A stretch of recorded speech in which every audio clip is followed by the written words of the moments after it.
Hit that like button, hit that subscribe button. Mo.J, season 6, episode 6.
Good evening, everyone.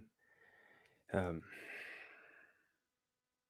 regret to inform you all, Jim Jerome is no longer here with us. They said he died in a standoff. Quick draw McGraw style. All I'm going to say is his opponent is not here. And Jerome ain't either, man. They done killed Jerome. Dying, but not episode 6. I thought my boy was going to make it to at least 8. I thought they were going to give him at least 8 episodes. It took him away too soon. We lost another brother to the streets, and he was trying to make it out. But once again, somebody told him no, and he had to stay and died behind it.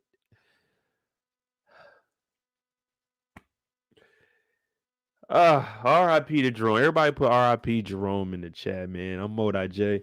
This is Snowfall, episode 6, season 6, the after show. We're going to run through it real quick. You know, we got us a little 3-hour schedule for Snowfall. Good episode, though. I will say good episode. I didn't want to see Jerome go out this early, but good episode. I will say the acting on Snowfall and production, grade A. Grade A. I'm Modi J. If you're new to the channel, hit that subscribe button. Everybody hit that like button for me. We'll go ahead and jump into this. And y'all know how it's been, man. Listen. Y'all know how it's been in these streets. I've been telling you all. And you all been telling me too. Mo, don't get your feelings involved. And I said, I'm trying not to. But what would you do if you seen your uncle popped? What would you do? You wouldn't get in your feelings a little bit? You wouldn't get in your feelings a little bit? I cried. I said, damn, Jerome.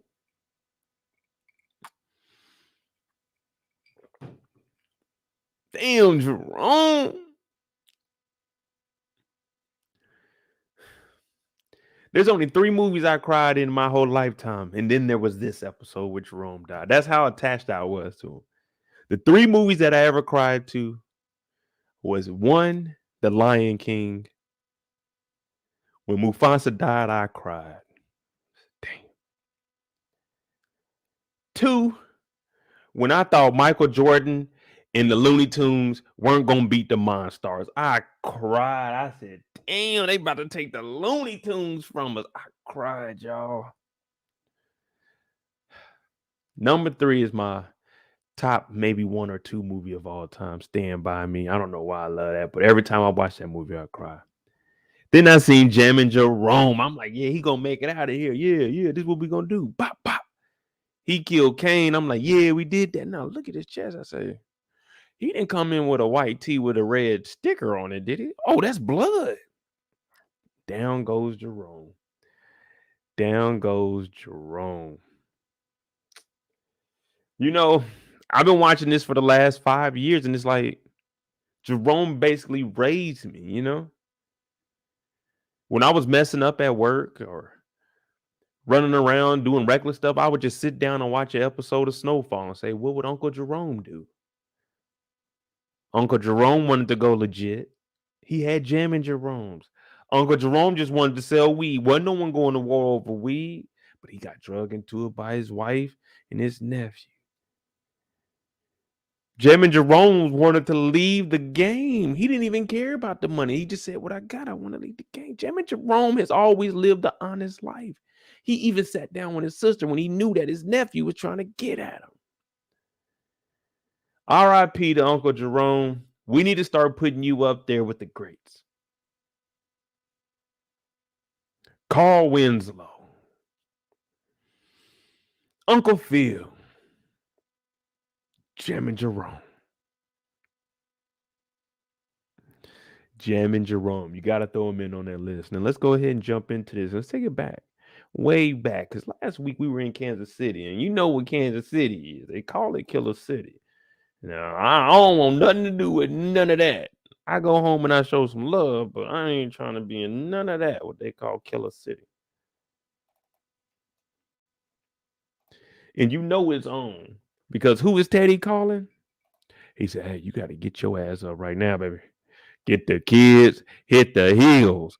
Hit the road, Jack, and don't you come back no more, no more, no more, no more. Because this nigga Franklin stabbed somebody in the neck, the throat.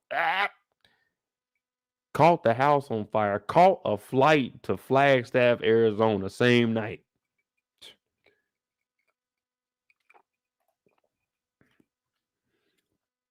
Teddy over there two-handing the cell phone. It ain't even no cell phone, my bad, the telephone. He two-handing it. That's when you know it's serious. You don't want no shake. Your voice is already going to be cracking, but you want to make sure that this communication goes clearly through the phone. I need you to pack it up. Nigga said, I need you to pack it up right now. Yeah, you and the boys, there's a man very dangerous out here. He killed dad. I need you to go right now. She said, Teddy, what are you talking about? He said, I will explain it to you when you get safely to your next location. There's an armed guard out there, 2 police officers. Now his boss is like, hey, nigga, who are you to make this call? She looking at the phone like, nigga, I'm not about to get up in the morning. Hey, what y'all doing if y'all ex hits you up in the morning? hit you up at 3 a.m. talking about you need to dip out, pack what you can, and go with the police. What y'all doing? Are y'all believing it?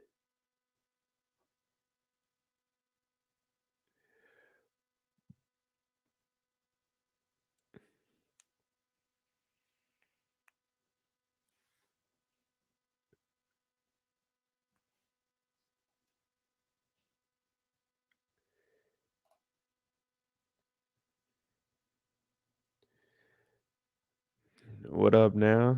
Cheryl says she not leaving. Mozzie says she ain't leaving. It depends on who the ex is.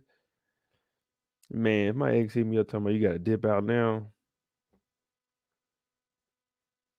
Man, damn, nigga. Just for getting some good sleep in too, nigga. Fuck she talking about I'm about to stay in this motherfucking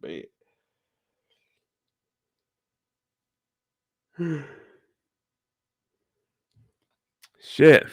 Now this motherfucker done woke me up. What the fuck was she talking about? Now you trying to call back. I mean, what you talking about? But this is back in the day. It ain't no calling back. His boss is like, all right, Teddy, look, we're gonna send some other agencies over there. We're gonna get them in here and we're gonna make it happen. We're gonna find out what's going on. He said, nah, man, we can't get no one else involved in this. And the reason Teddy don't want no one else involved is because everyone else gonna expose what he doing. They trying to do what the KGB doing, trying to expose it all. So he's like, nah, man, we can't put nobody on it, boss. Just me, man. We need to get eyes on Franklin, his condo, his mama house, Jerome house, Teddy house, oh wait, that's my house, Louie's house. So right now he's trying to make sure no one finds out what the fuck he's been doing for the last 6 seasons. It's 10:15 at night. Or is this in the morning? Oh, this is at night. But they in LA, so that means it's 1. No, they in Kansas City, so it's no, they out here anyway. Never mind.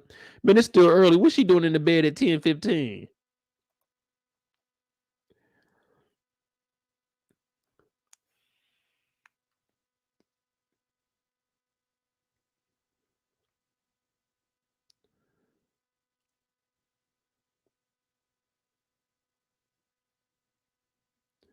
But shoot, they pull up to Flagstaff, Arizona. Flagstaff ain't that bad, to be honest with you. It ain't that bad. But Cassandra's saying, hey, look, I got these passports. You and me, we get the baby up out of here. We can raise the baby, do it how we want to do it, you know? Get away from this madness. We just seen a nigga stab a nigga in the throat on the phone with his son, then burn the house up. This is not the kind of stress we need on the baby. Veronique's like, Mom, what are you talking about? She said, look, man, that money, man, he might not ever get that shit back. I ain't gonna lie to you. I've been bullshitting. These last 5 episodes, I didn't know what the fuck I was doing. Mr. Williams and all that shit I'm talking about, I can get some money out. That $200,000 I scammed off that guy, I just went to the bank and said I was his wife and transferred it over. I didn't do nothing extravagant like you guys think I can. I've been a fraud this whole time. And Veronique's like, Mom, what do you mean? Mom's like, don't worry about that. Let's go off and raise these babies with these fake passports. Veronique said, well, that's your plan? I don't want to run away, Mom. I didn't did this. She's like, come on, man. Come on, man. Me and you, the mom and daughter duo. We gonna be the best. Veronique, she ain't really going for it right now. Veronique's listening like, man, I don't know about that, Mom. We ain't got no money. This sounds fishy. She said, I'm staying here with Franklin. The mama looking, Franklin pull up. You're like, what's up now? And you know, Franklin be doing that little, it's like he smiles at you, but he ain't smiling. It's like fucking weird. It's like mischievous. It's like the Joker. You like, yeah, man, are you smiling? What are you doing with that? What is that facial expression? I've never. It's like a baby face. I don't know nobody that makes that face, but it works. So he like, hey, Veronique, is this what you want to do? She like, hell nah. She's like, hell no. I'm down for the cause. I'm riding till the wheels fall off. So what y'all think about Veronique right now? After she basically told her mom, look, forget what you talking about. We in the dope game. We making some money. We don't want to live a regular life.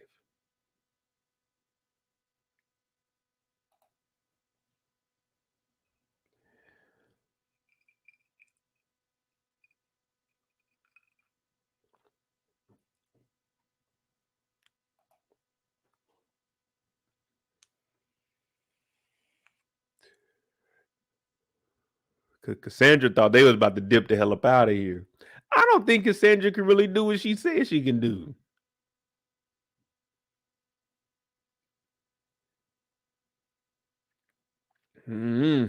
But Veronique holding it down right now. You know, we were iffy on her last season. I don't know about y'all, but on my channel, everybody's suspect. In these shows, you never know who you can trust, and I ain't letting no one slip by this time. Maybe this could be a play. Maybe this is them in front showing, hey, Franklin, we're loyal to you. Well, she is. I'm going to dip out. I don't know, man, but Veronique, she stepped her game up this season, too. I ain't going to lie to you.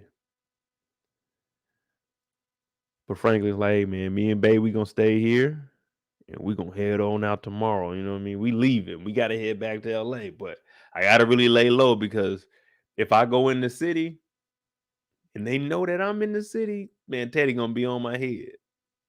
But we're going to figure it out, though, because ain't no way we staying in Flagstaff. How much money y'all think Franklin got right now? Besides that 1.8 in that bank, how much money you think Franklin got?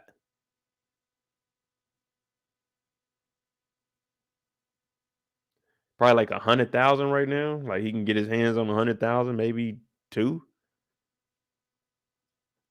Well, he said what, 500,000.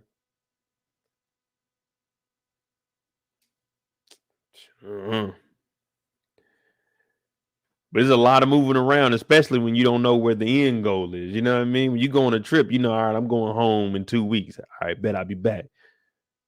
I only got to stay here for a little bit, but you don't know when you can go back. You don't know when you're going to get your money. Boy, this got to be a tough situation right here.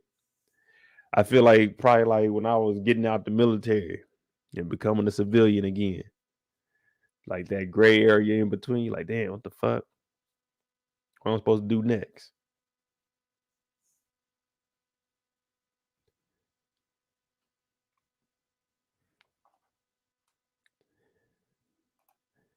Cheryl says she needs to go with mom to secure the baby. I mean, yeah. Yeah. Hey, OT, what you doing? OT, what you doing if you at airport? Your baby mama and her mama talking about dipping. You stepping in there, you letting the old lady leave. She going with mom. I'm a G. I'm like, man, go with mama because I'm out here thugging. You know what I mean? I'm out here thugging.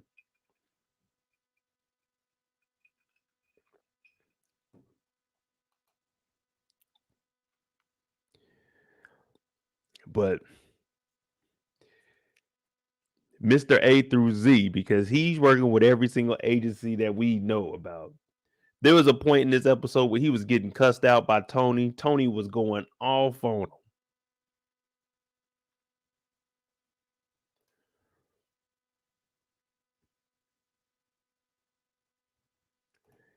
Eric said Veronique is up to something and they're going to try to leave us with a cliffhanger. Man.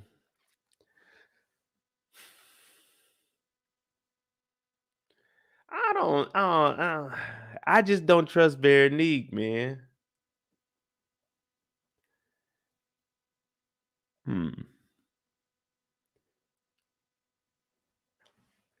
Because what if she's staying, she wants to have a baby, she's staying, but she doesn't have access to any of the money or capable of doing anything. I don't know, because even when she was asking about the car, hey man, where the car gonna be at? So I can go pick it up. Like, dang, why you trying to do all this? And you know damn well you can't get up and down the streets, let alone about to put yourself at risk while you pregnant. I'm looking at Veronique. I said, I don't know, man. That sounds like some police shit. Only a police officer is going that hard in the paint. I don't know no character that ever been like that before, unless it's been police.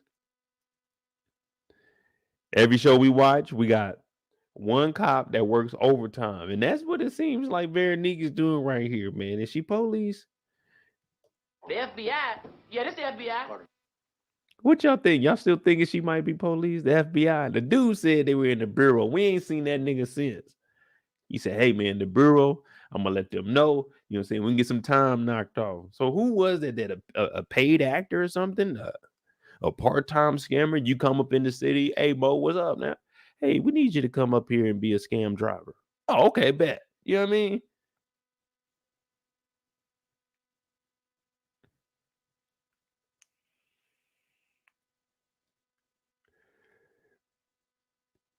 You go in the forewarning page in the newspaper section. You go in there, you see my name, like Mo, the scamming driver. You need me to play FBI agent, it's $25 a ride. Well, this is 1980 something, so yeah, 20. You give me $15, I'll play an FBI agent.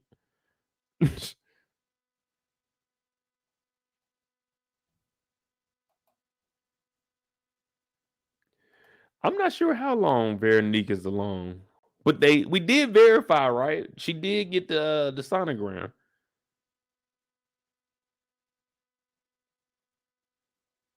I don't know, because I ain't gonna lie to you. I haven't really been keeping track of the days in Snowfall. Like on Power, I be counting the days just to see where we at. But here I just be watching. I don't know.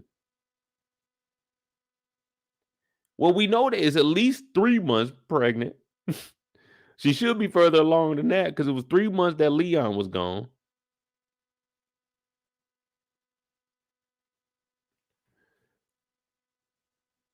Maybe 5, 6. What up, Candy? Cam said, I think she's gonna go with her mom. I don't know. See, I want to see what Cassandra's up to, man. I believe. And she FBI. I don't care what y'all talking about, man. They scamming us. She police. Someone name me a character other than a police officer that is doing everything that Veronique is doing. You can't name them unless it's a police officer. This person is working too hard for no reason.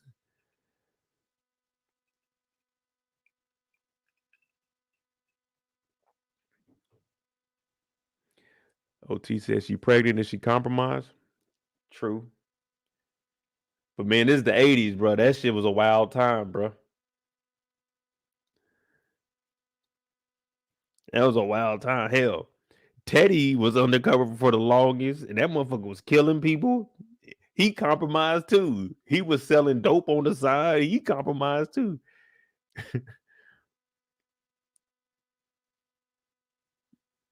Man, that's one thing everybody compromised. Put it like that.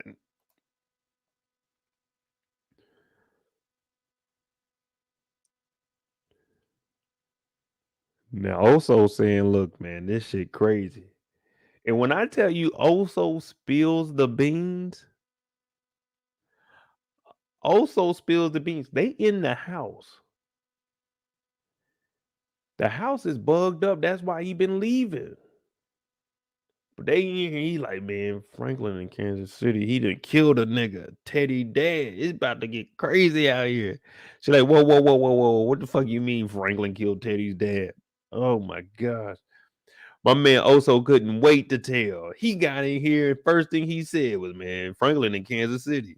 And god damn it, bruh.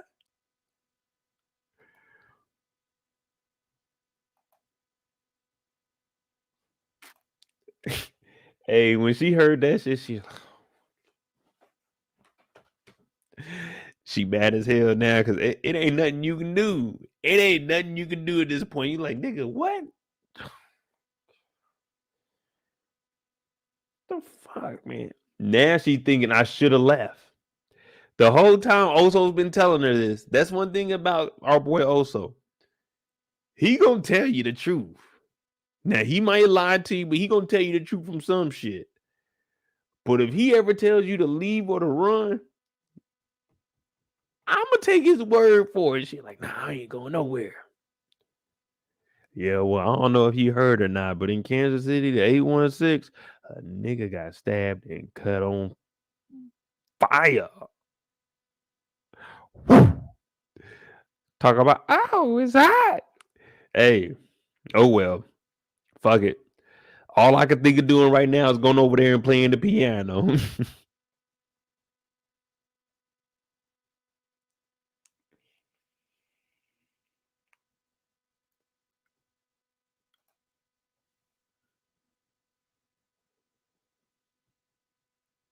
Shit, man. I don't know, man. Also, he a scary brother, but man, he really don't be giving a fuck. He down for whatever. I ain't gonna lie to you. You got to give him credit for that.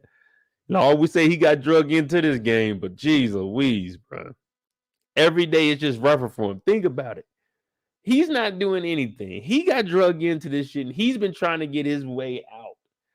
Ever since we knew Gustavo. At first, he was just wrestling. Then it's like he just slowly got brought into the game, and he never had a chance to swim upriver.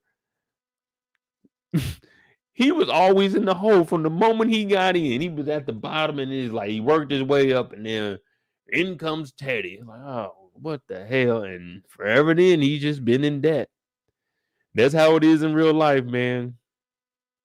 You start getting behind on bills, just start piling up, man. You just trying to get your way out of it, bro. But see, you can file for bankruptcy. He can't file for bankruptcy. He can file for them to get on his ass. But that's about it. That's it. Unless he running or turning them in to get him killed. Nothing Gustavo can do right now. Sometimes you got to listen.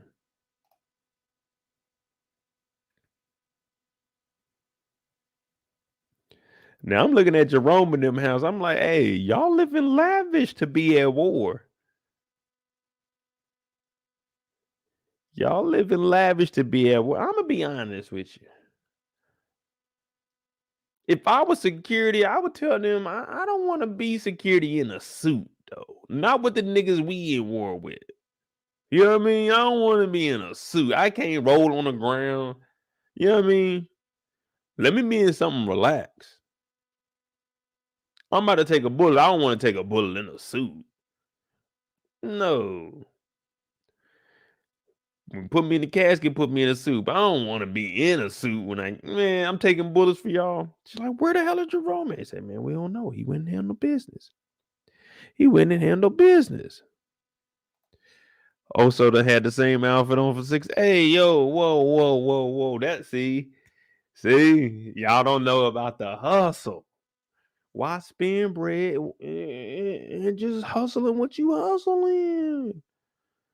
Yeah, he's a true hustler. One thing we know about Gustavo, 6 seasons of hustling.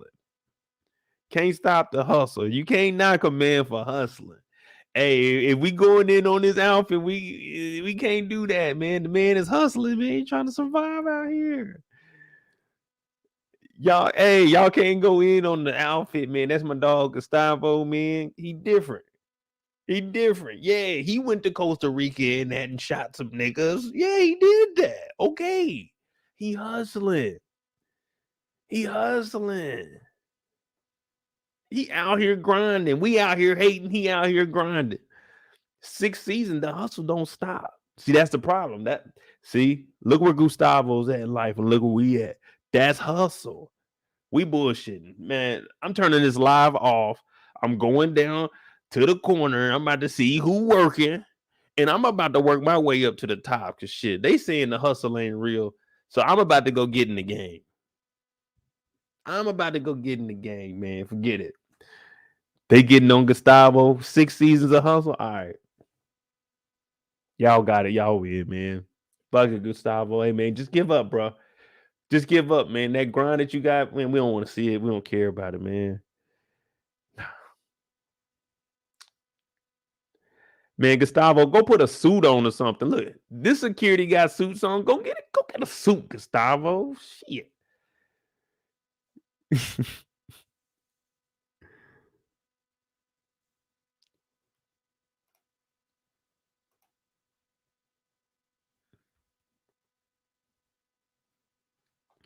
Now, Carhartts do come in more than one color. I know when I was growing up, man, down in Kansas City, it was only that brownish one.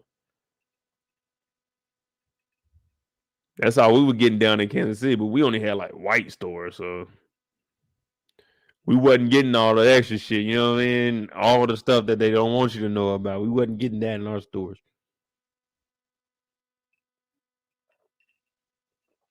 Players for keep. What up now?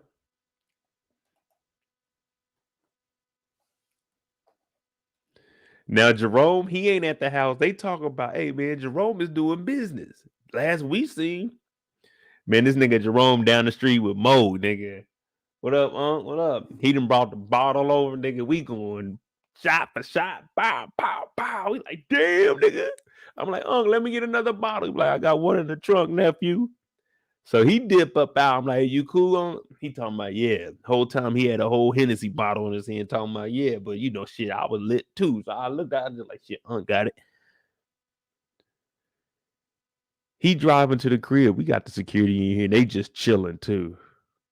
They just chilling. This nigga standing by the wall. Nigga, you need to be looking out the window, nigga. You need to be making sure ain't nobody coming this way. We got 2 guards this side. We need you to be watching the front door. When I ask where's Jerome, I'm talking to this guy right here in the middle. You need to go back to the front door and look out the peephole, nigga. Make sure don't nobody come up to the front door while Jerome is gone. Yeah, man, we don't know, nigga. Hey. What I tell y'all, when we at work, we not talking to the boss. When Mo and the Moeds at work, we not talking to the boss. I ain't talking to the boss. You know why I ain't talking to the boss? That ain't my job. That ain't my job. My job to watch the front door. My job ain't to talk to the boss. I'm out that peephole like this all night, nigga. Yeah, like a fucking pirate. I'm looking. Ain't nobody creeping up on us tonight. Yeah, I'm up in that motherfucking peephole. We don't talk to the boss. We know the rules. This nigga in the back, he chilling with his hands crossed like he's supposed to be talking to the. Listen, we don't talk to the boss. That's not our job. Someone else talk to the boss. I talk to somebody else who talk to somebody else who might talk to the boss or somebody else to talk to. We ain't talking to the boss. Nigga is on peephole duty in here talking about where Jerome at. Cause now Louie could easily say, all right, smart ass, since you know everything, since you see everything, Hawkeye, where the fuck Jerome at? Well, I think he was doing some work. So was he doing some work or wasn't he? See, now you done got your ass into something. Jerome come home, she can easily say, hey man, Mo over at the door, the peep holder or the peep eye holder, whatever the fuck it is, he was talking back. Now Jerome in here trying to slap me and I gotta whoop Jerome ass in front of everybody.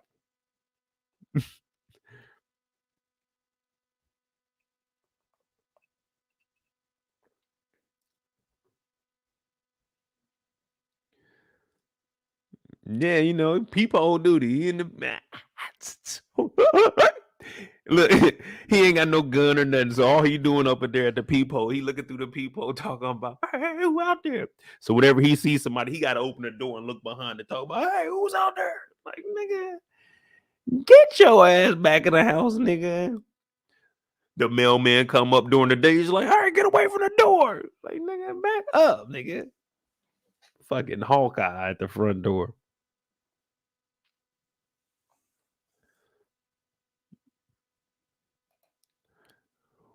What up, Shy Girl? Nah, you ain't late. You right on time.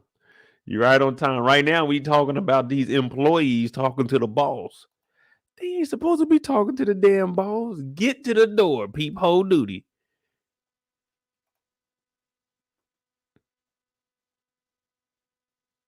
Yeah, there you go, Miles. Halt. Who goes there? That's what you're supposed to say at the door. Halt. Who goes there? You gotta have one hand on the hip and the other hand straight up like this, talking about halt. And you gotta have your damn feet placed shoulder length apart. You know what I mean? You gotta have that base. Halt. Who goes there? Like, man, get the fuck out the way, people are holding. She go outside. Jerome then pulled up with the bottle on him. He didn't hit a damn plant. He on them BBSs too. I had some BBSs on my Acura before I went over to Chrome. He done pulled up, drunk as hell. I told y'all, Unc just left the spot. Unc just left the spot. He talking about, man, look. I don't want to be in the game no more. I'm tired of this shit. We just so crack. Man, that shit bad. Like, all right, Jerome, we get it. No, you don't get it. Going out with my family. I said, damn, Jerome, it's over with, nigga. Lay down. I'm thinking, Jerome, get some water, please. Where's one of these bodyguards? Where are these weak ass bodyguards that get this nigga some water? Someone take that Hennessy bottle out of that nigga hand, bodyguards. Get that bottle out of his hand. Get that nigga some water. Sit that nigga down. Jerome too big to be moving around the house. Pause. Moving around the house with a bottle in his hand. Like, hey, man, Jerome, you need to chill, nigga. You too strong up in here. Pause. You know what I'm saying? Y'all, hey, the bodyguards, they need to. The bodyguards must have a union and say, hey, we'll protect y'all. If it's shooting, if people start shooting, we'll shoot back. But when one of y'all get drunk, we ain't in that. Our contract does not say that we are supposed to protect y'all from being drunk. That is a liability. We ain't got nothing to do with that.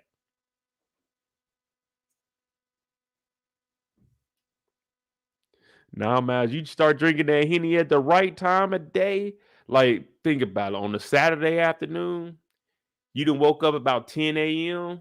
You got a little bit of grub. You might take like a little sip of hen straight while you know what I'm saying, while you eating your breakfast. But then about 1 o'clock, you really start pouring up that Hennessy. Ooh, smooth as a motherfucker. About 3 o'clock, you right where you need to be. Ooh. You can chill for a little bit, then y'all get ready. About 9 o'clock, 10, you start pre-gaming again, and you just, that Henny gonna get you through that night. That hen dog gonna get you right.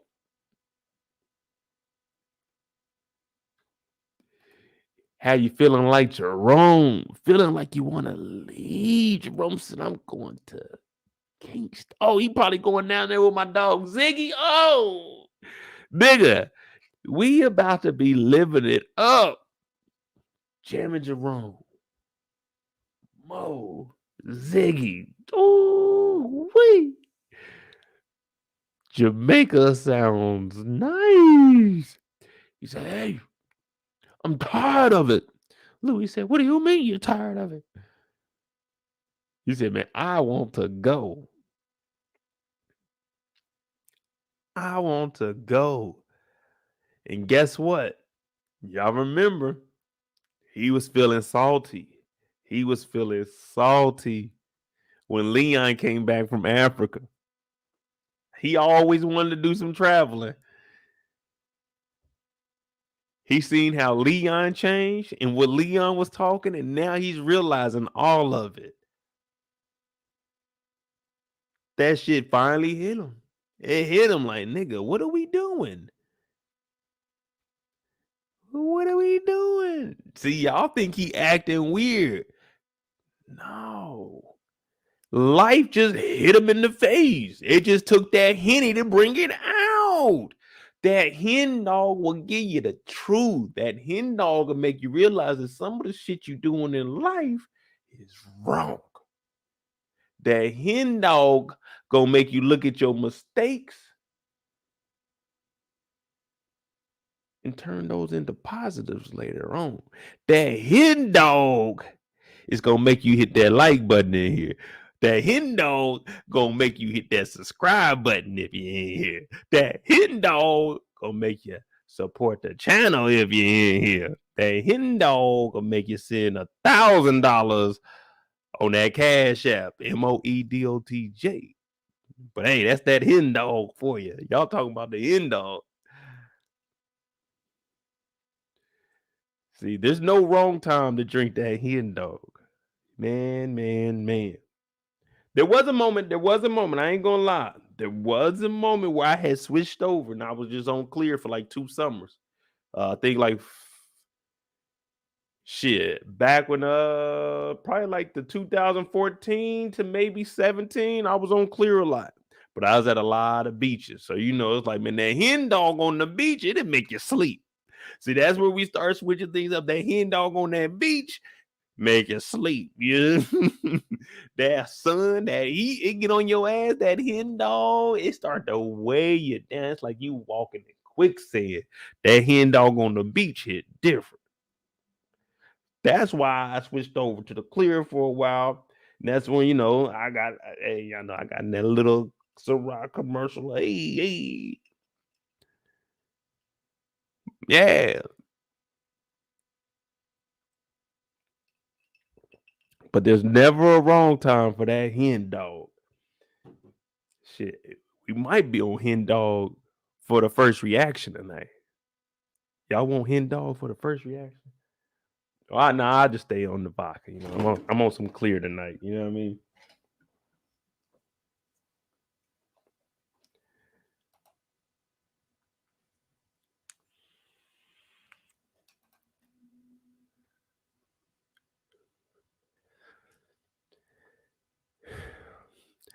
Veronique and Franklin, after a conversation that they had with her mother,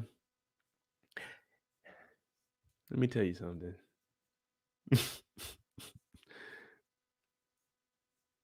I don't trust her or her mother, man. I can't talk about them without saying I don't trust them. But they sitting here. Franklin's like, man, if your mom is out, I really got to figure out what the fuck is going on because we are in over our head. This nigga done killed a CIA agent, well, former CIA agent. Yeah, former. If we go just leave it at former. Father. Bruh, there's no way I'm going back to LA. Yep, I'm going to Miami. I'm going to figure out how to get that 1.8 up out that Miami bank, and I'm gone. 1.8 back then, oh yeah, you could last. Get you some shit built, sit on about 300, 400,000. Yeah, you be all right. 1.8, yeah, you get 1.8 down there. Shit back then, man, you can spend like 100,000 overseas somewhere, get you a compound made. Man, you can still be sitting on the M. Man, hey, Franklin know about some investments. Plus, he got Western Development and all that shit too. Just put that in shit somebody else's name. Fuck it. Bring that money to me.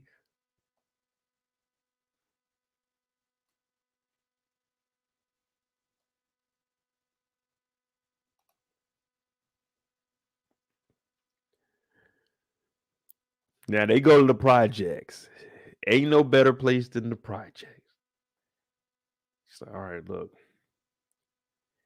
If y'all gonna fuck around and get killed out here if y'all don't listen to me. So listen up, because I'm only gonna say this once. Shit's about to get crazy. Teddy Daddy, gone. Who did it? You already know. But he about to be looking for all of us.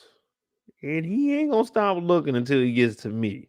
So that means each and every one of y'all are potentially at risk of dying. Whoever he can get his hands on first is dying. And they all looking like, oh shit. The fuck, Franklin? What I was expecting from Franklin right now was for Franklin to step up and talk about bodies. I thought he would give us a speech right. I said, go, Franklin, go. Let him know, nigga, we going to war with Teddy. Yeah. I'm thinking we about to get an award-winning scene here. I said, oh, here we go. Everybody looking at Franklin. They just listening. And listening. Like, nigga, Franklin, that sounds stupid. We all gonna die over this shit, nigga. You need to figure something out, mister. I get us out of everything.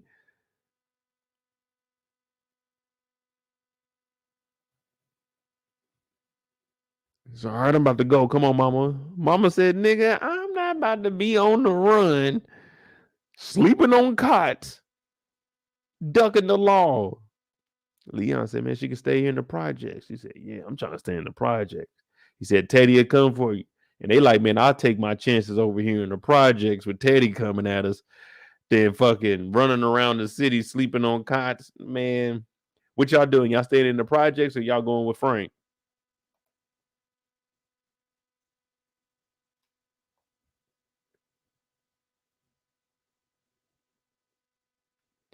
All I know is I would have been listening to Franklin like, nigga, you did what, nigga? Hey, bro, come on. I just got back from Africa, man. You already know what I'm on, Franklin. I'm chilling, man.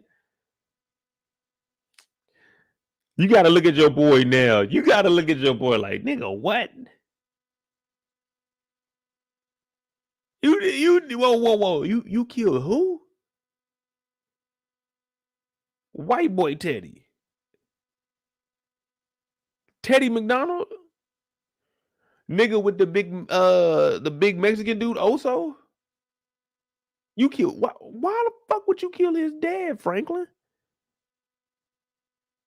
And what do you mean you killed his dad for what? Hey man.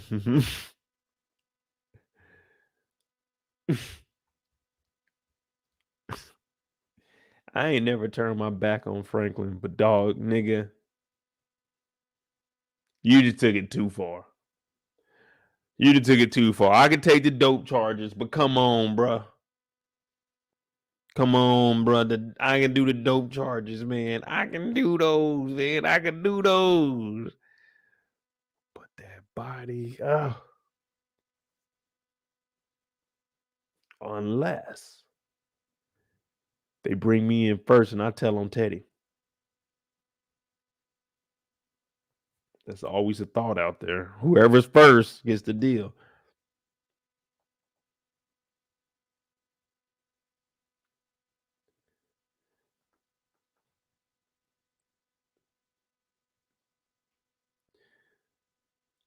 I'm in the projects. I see a couple of y'all saying y'all in the PJs, staying in the project. You gotta. Hey, for real, man. Like if Teddy's dirty, so it's not like he's gonna be able to have that many people with him. And it's not like they know exactly what apartment. We got shooters out there too. But yeah, I'm in the projects. Honestly, if I'm just gonna be real with you. If I'm Leon, I would have been gone. If I'm Leon, I'm packing up all the money I got. I'm packing up all the money I got, and I'm about to go to like some smaller town for a little bit until I can figure out how to get this money in the account, and I'm gone. I'm not sticking around. If I'm Leon, I'm gone. I don't even know why he's back in the game. He got money. Leon had enough money saved that they could leave. He just had to figure out how to get it over here. I would not be in the game anymore. I wouldn't have any hands in this shit. All my money would have been liquid and in the back of my car, and I would have been dipping somewhere and trying to figure out how I can get this cash legit.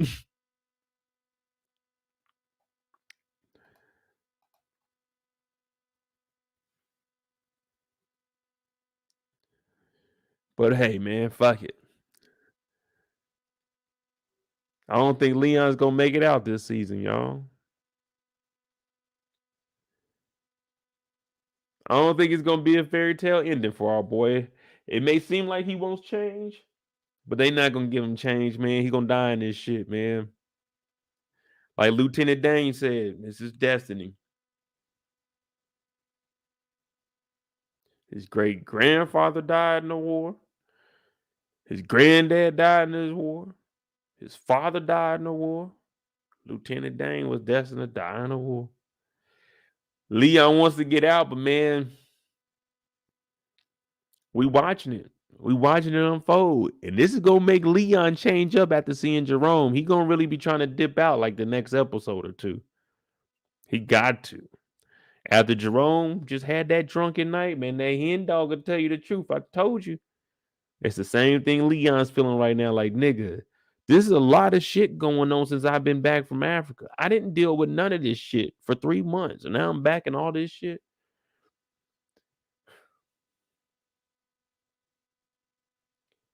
That's how I feel every month rent hit. My boy OT said earlier, he said, man, it was just March 1st. Man, it about to be March 31st. Next Friday, March 31st. I'm like, God damn, they want to hit me with this thing called rent again. I said, all right, I got you. I got you.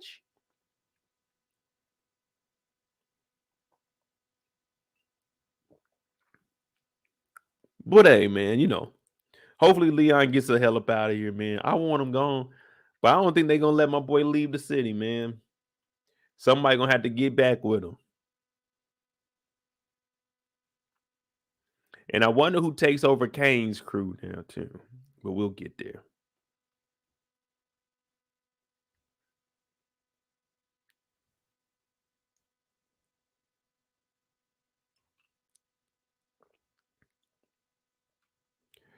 But they dip up out of here. Then we head over to Ruben's spot. Now, Ruben in here doing his homework. Got the Thule on him just in case somebody pulls up a knock. What was old boy off a Players Club name that pulled up at the crib? Someone tell me old boy name.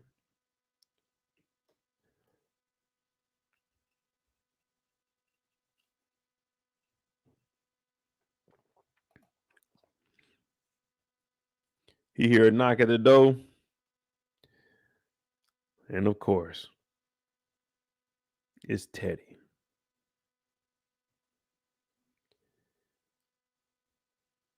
Teddy, hey man, can we come in? Can we have a talk? And I'm looking at him like, I don't know if I want you in here talking to me, brother. Especially after I've been spying on you. Now you came up to my crib. What the hell going on? But he's like, man, I think you might want to hear this information that I got for you. Because if not, we'll kill you. So at this point, it's like, all right, you got to come on in the house. Let me hear what you got to say. Especially because, man, this nigga know where you live at now. That's the worst thing for somebody to get the drop, man. Especially if you got issues with them. So Teddy looking, he's like, hey man, put the gun down, bro. I'm here. Peace. I come in peace. I come in peace. I got a proposition for you, though. Say, man, I want some tea. Said, some tea? Say, yeah, some tea. He sit down and he start looking through these files, but then he starts to tell him, hey, can you really trust the KGB? Can you? Because you ain't getting no information. You know I've been following you, nigga. Yeah, you. I know everything you got going on in here. I know everything. All your secrets, too. Now, Ruben's sitting there. He's like, man, what the fuck you talking about? Nah, Ruben, you know exactly what he's talking about. Basically, he's telling Ruben, look, I can get you. This is typical Teddy. I can get you protection for you, the fam, whoever wear that size 10 shoe. Like, I could get y'all some cover, but you got to give me some information. You got to give me some information. You got to let me help you so you can help me. Now, Ruben's listening to this, and I'm like, man, that's one thing Teddy will always do. Never listen to Teddy. Whatever he offers you the first time, never agree with it. Try to negotiate a little bit because Teddy is trying to screw you over from the moment he sits down. Talking about I can protect you. Yeah, whoever you dealing with, just let you know I know whoever you dealing with. This nigga made the same promise to Gustavo over these last few seasons, and Gustavo is still not protected. Gustavo is working with everybody in the United States of American government. He messing with fucking Franklin in the hood. Talking about I can protect you. You can't protect nobody. Teddy don't even have this kind of power. Teddy's not even a CIA agent anymore. This nigga's dad just got killed. He talking about I can offer you protection.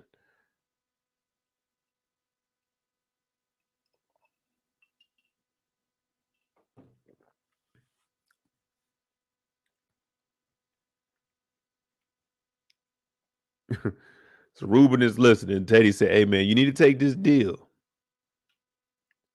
This tea is good, but you need to take this deal because if I come back tomorrow, that means, yeah, you'll take my help. But if I come back tomorrow night, nigga, and you ain't in this motherfucker, believe me, I'm gonna kill you.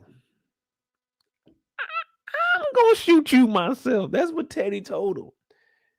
Teddy said, "If I come back tomorrow and you here, we good. But if not, I have a list of motherfuckers I want to kill. We got Franklin, of course. You know Franklin. I know you've been around him probably. I got Franklin at number one, and then number 1A is your ass.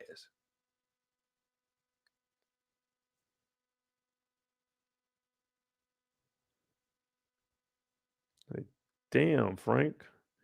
You shouldn't have got in business with Teddy. Teddy, well, you got in at a good time. You got in at a good time, Frank. I was gonna say you shouldn't have did business with this man, but damn. Teddy just lying to everybody. Teddy lied to us, lied to you.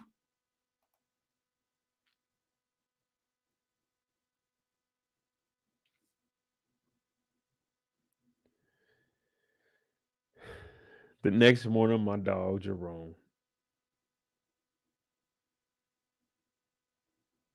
he wake up and it's the same old song. Got the Cortezes on.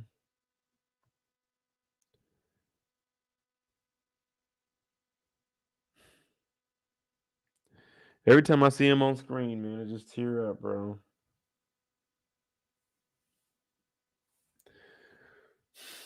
Be strong, Mo. Be strong. R.P. Unc.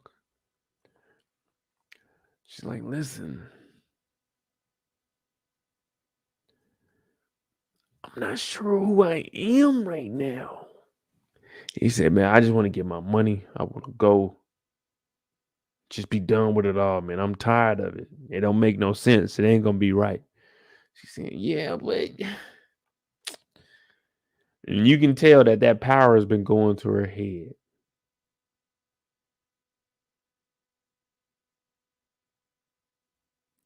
She's telling Jerome, I just can't leave yet, man. The game, man. The game is to be sold, not told. I ain't done. Jerome is hearing this. He like, nah, I can't do this no longer, man. Fuck it. I want to chill. I want to lay out and just chill. Let my soul glow. I can't do that here. He said, it's because you're scared. She said, I am scared of Teddy. Jerome like, man, fuck Teddy. I ain't scared of Teddy. But then you seen that serious face on Jerome. You knew he wasn't trying to hear none of this shit. I said, my dog is trying to lead the goddamn country. ASAP.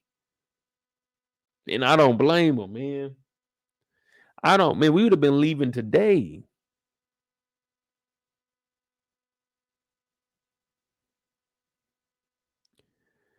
I would have been here today. She said, oh, I want to get all the money from Panama. Uncle Jerome was like, 500,000 is more than enough. Back then, to make it all the way up to that, man, 500,000 would have been more than enough. Especially going over there, man. They'd have been living like kings and queens over there for $500,000.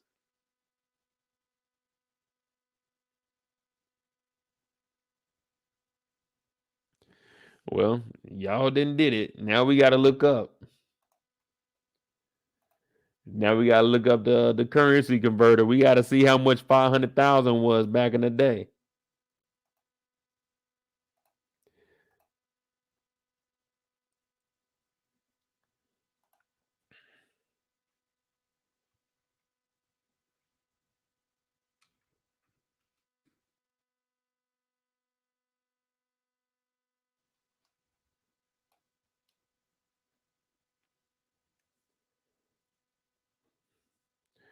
What year is this? 89?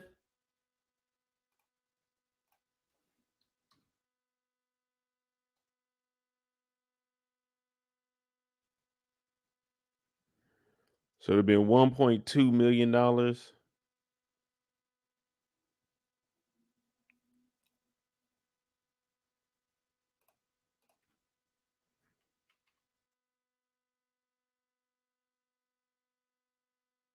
Oh man. Well, I don't need the actual currency converter. I was supposed to see how much was it in 89.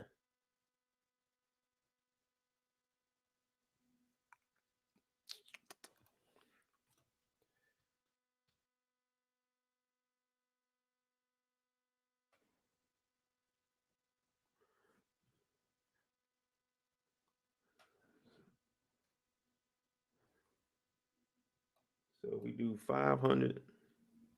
Well, they said it'd be $1.2 million now.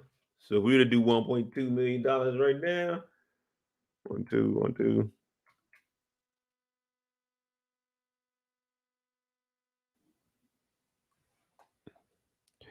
Shit, it's a lot of money over in Jamaica. I ain't never been to Jamaica though. I'd like to go one day. Oh yeah, that's more than enough money to survive for a little bit. Yeah, you be good over there.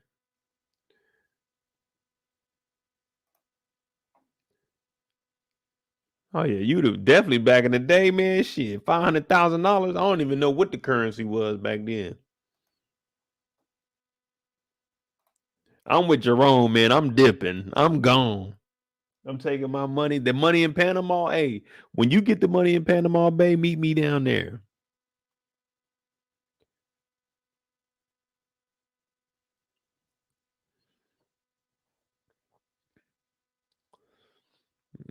I don't know about taking no trip, man.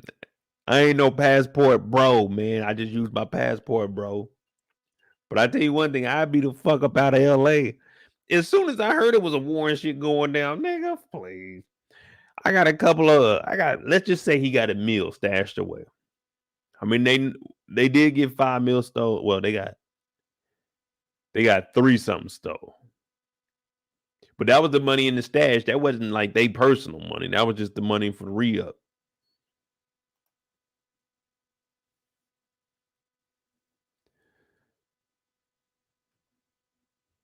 And he looking at her like, nah, man, I'm good on this shit. So just think about how this day would have went today. If I'm just saying, if Auntie Louie listened to Jerome and just chilled and really thought this whole Jamaica thing over, think how this episode would have been.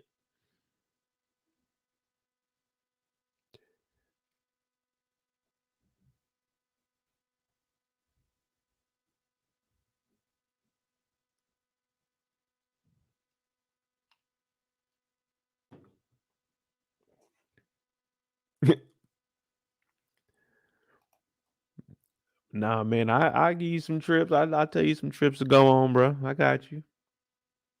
Man, you just gotta make sure you get that passport, man. Don't be on no dumb shit, cause if you are, hey, believe me, your ass getting left. I don't give a fuck, nigga. You on some dumb shit? You flying with some shit you ain't supposed to have? What you want me to do, nigga? Fuck my trip up because you fucked yours up? You want me to sit down here? No, nigga. You shouldn't have been doing no dumb shit. That's how it is, man. If I fuck up, then leave me. Don't end your trip. I'll get out of here. But I try not to fuck up.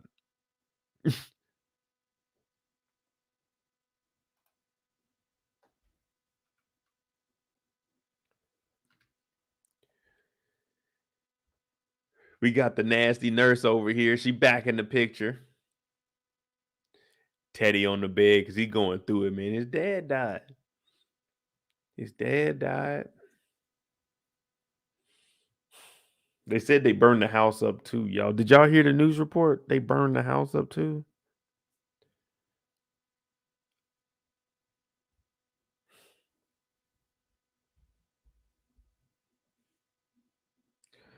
Why they do Teddy Daddy like that, man? Teddy Daddy was just trying to get some cutty. Man, he didn't know that lady was seducing him. He thought he was about to get some. Damn, man, they done set up Teddy's dad, bro. That's like them strippers off of Swarm. Damn. He got set up over some draws, man. He should have known better.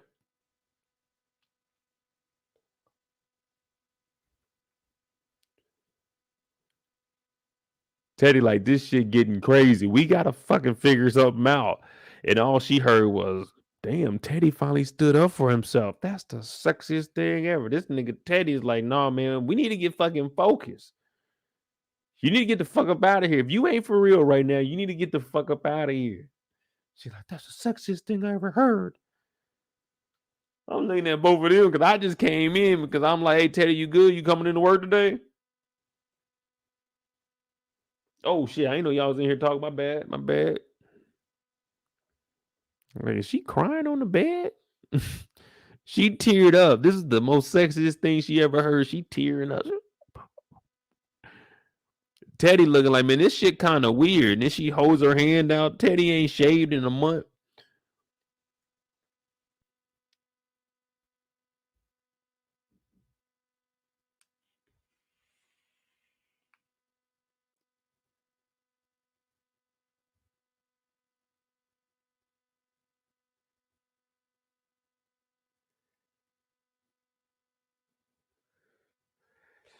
Hey man, but that's that real love. Y'all remember these headboards or these headrests? They were bronze and brass. Well, they were supposed to be. They were brass, but man, people wasn't getting real brass. It was just polished steel, polished aluminum.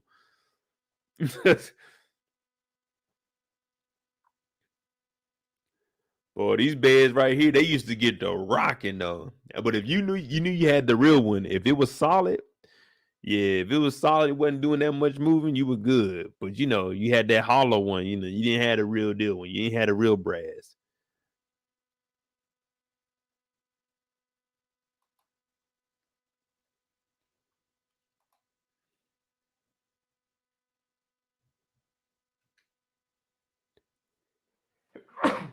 Damn. Mm. Oh man. Man, I got this new like air freshener going on the wall, man. I went and caught that mud today, man. That thing messing up my nose. I don't know about that. It might be the last day we had that. The first and only day. I said, let me try this. I seen this commercial. I said, let me try this. All right, don't smell too bad, but it's fucking with my nose right now.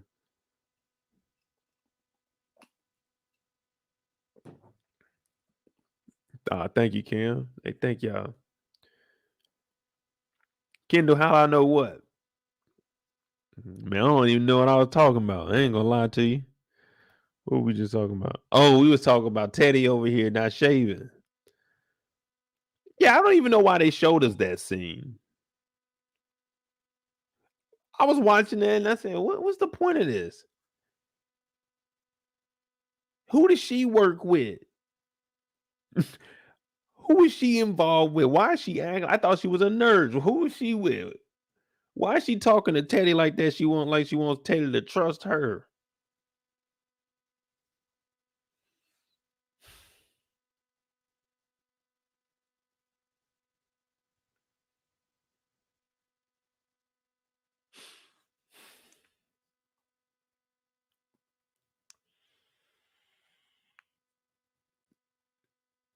Bianca says you just try to smash again. Hey man, she was wilding out, man. Teddy came over there all banged up last year. She talking about, oh yeah.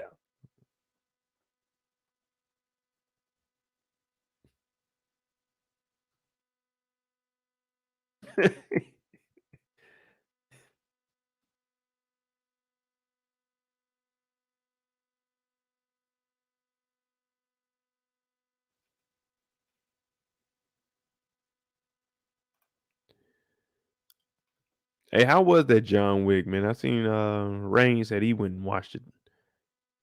I might go check it out, maybe like Saturday. Probably do it Saturday morning. But Oso is back in. He wants that 10 M's. Now Oso, he's starting to negotiate deals because everybody knows something is going down. We don't know who going to attack first, who going to do what. But Gustavo wants out. He want that $10 million offer. Franklin needs him to deliver Teddy.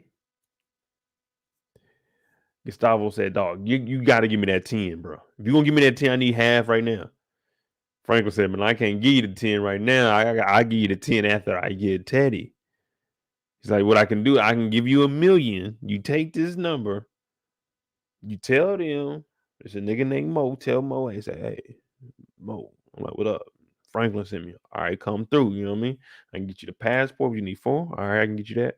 Tell him I sent you. I'm paying. I'm going to get you a meal. Gustavo said, all right, if you give me a meal, you got to promise me that, hey, you going to kill Teddy. I can't have him coming back looking for me because it's over with. Everything's over. Everything I work for. This is my favorite outfit I got on right now. They're going to take it from me. They're going to take my favorite outfit from me. They say I wore it for 6 seasons. It's my favorite outfit. So what? It's my favorite outfit. It's my favorite outfit. I like a fresh white tee. I pack every 2 weeks. I like a fresh white tee.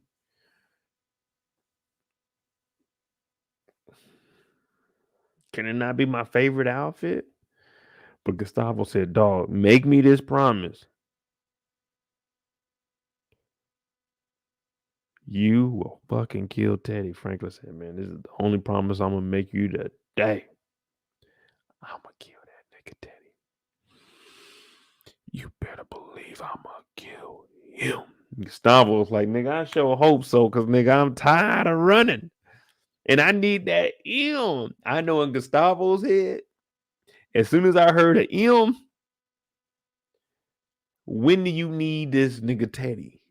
Do you need him today? I can go meet him right now. What you need me to do? You just need to send me that $1 million. You send me that $1 million and I get these passports, I'll do it. If he can get those passports done today, I get Teddy for you right now. But you gotta have that $1 million. I gotta have that $1 million before I take you over there. Shit, man, I'm taking him over there, man. Whatever he does with that nigga Teddy, win, lose, or draw, I'm gone. Hello, Mr. Gustavo. Would you like anything on your trip?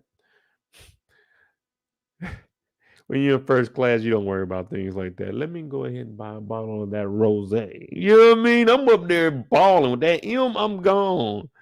I'm back in Mexico with the gang. You know what I mean? Me and the fam. You know what I mean? We doing it big. We got an M. We got a fucking M. I'm thinking Gustavo get up out of this shit.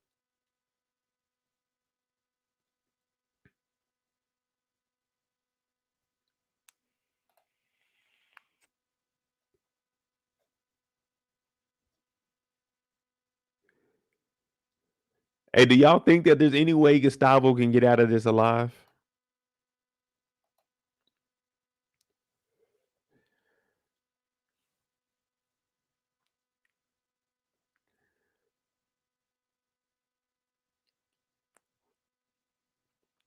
Bianca said Franklin gonna fly Gustavo on the plane. Shit, maybe they go lace. Maybe, I mean, why don't see Franklin living?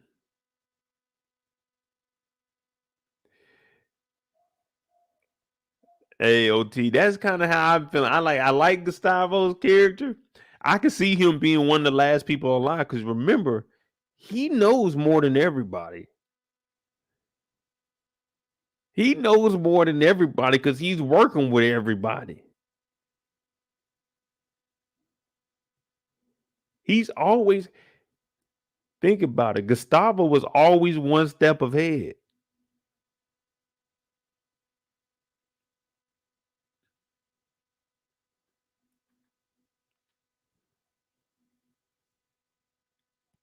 I don't know if Gustavo making that. That'd be cool.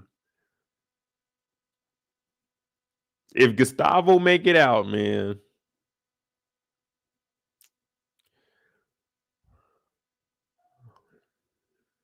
I'm going to Mexico with my dog, man. I ain't gonna lie to you. I'm out. I'm out, man. I know I'm gonna survive because I ain't even in the streets right now. I'm just chilling.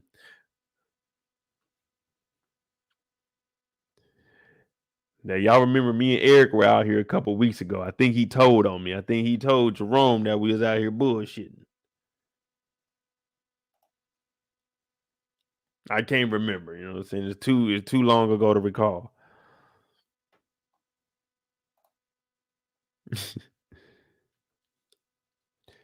What y'all think about this gentleman here? Mr. Help Everybody Out. Mr. I can get it done.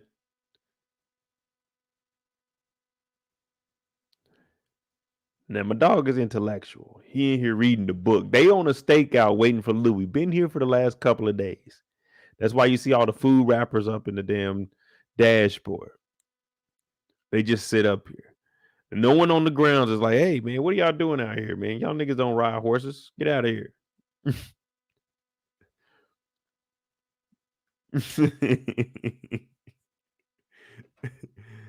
I can't remember. I think it was Eric. It was like something like pointing the elbow or something. I can't remember, man. Shit.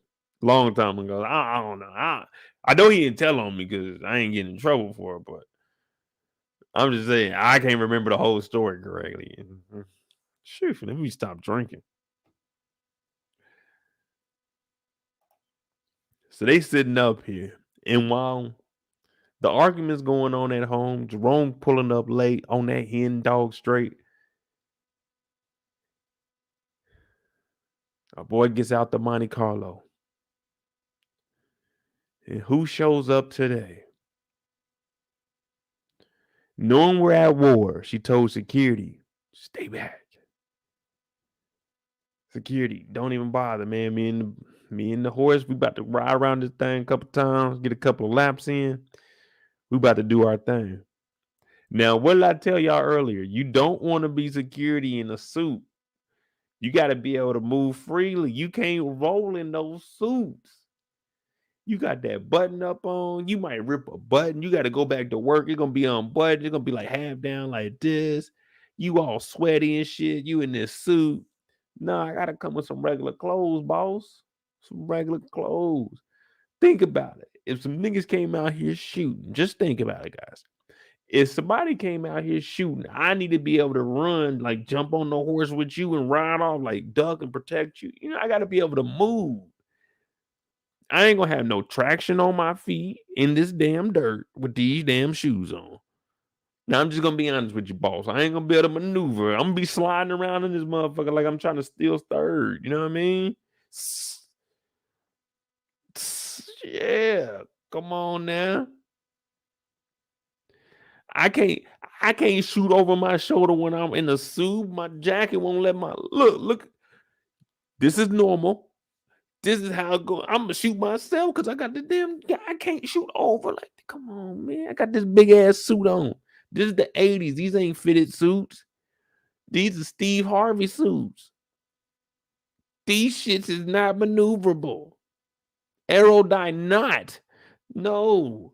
You running every time you run, that arm go up. Air just get all down the sleeve, slowing you down. Now, if you take all that shit off, it'll make you 1 second faster. All that fucking resistance you've been running through.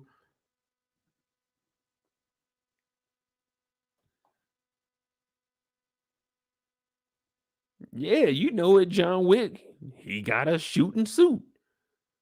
John Wick, his shit is tailored. His shit is perfect. That shit on the sleeves like this. There's no slip. You see that? It's all grip, no slip. He can jump over shit. His shirt is built to stay tucked. These shirts ain't built to stay tucked. If they jump over a fence with these, oh, the whole inside getting caught on the fence. You can't slide over the hood of a car with this.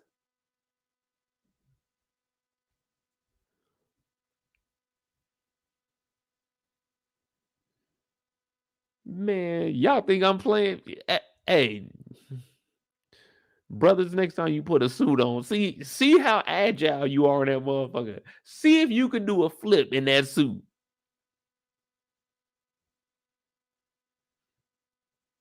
Yeah. Next, I want you to go to a baseball field in a whole suit with your shoes on, and I want you to run the bases. And then we want you to switch into some athletic shit and run the bases. And we want to see how that footwork is on that dirt. You know what I'm saying? You get some of that good American soil up under your shit. Let's see how you running in that motherfucking suit then. Then you got to get back up work. Your ass is dirty than a motherfucker, sweating and shit. You got dirt all on the side of your face. You in the car breathing. You know them air conditioners back in the 80s wasn't hitting like they hit now.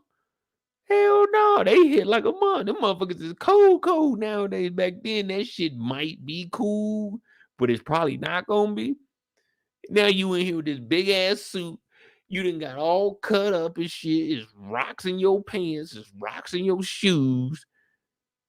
Man, you only got that one black suit because you like, man, we don't really do much. So, you know what I'm saying? I'm good. Now you got to go home and try to wash this motherfucker, but you really got to throw it away because you done fell up on the dirt. You didn't toe a hole in the side of it. Now you got to take that shit out your money. You talking about, hey, Louie, can I go get a new suit? She said, not on my time. Now you got to try to figure out what days are you off? When can you drop off the suit? Am I going to be able to pick it up before the next day I got to work? Like, nigga, hey, y'all got to get me about this suit now. Back sweating. As soon as you step outside in that suit on that motherfucking dirt, yeah, you on that pure dirt. Oh, nigga, your back about to be on fire. Oh, shit, nigga, it's hot out here. Man, these are not the suits. If you want to be a successful security guard in the dirt, I don't think that's possible.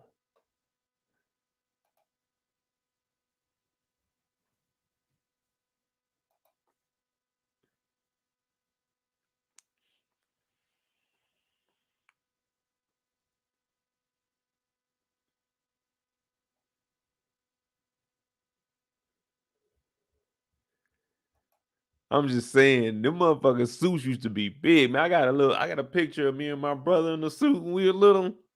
And I ain't gonna lie, I was fly as a motherfucker. I can move in my suit now. Now I ain't gonna lie, I had like 3 suits. I got a picture. I was in somebody's. I forgot whose wedding it was. A little bit. I look at like, damn, I was kind of fly back then. Yeah, man, come on now. That kind of suit right there, you ain't gonna be able to move in that motherfucker. When you run with that suit, it's like Batman's cape. That motherfucker just flopping while you running, just behind you. Like, damn, that nigga making all kinds of noise. But who cares? We in LA, we got a war going on. Niggas is getting popped every day, and Louie decides, I'ma go horseback riding.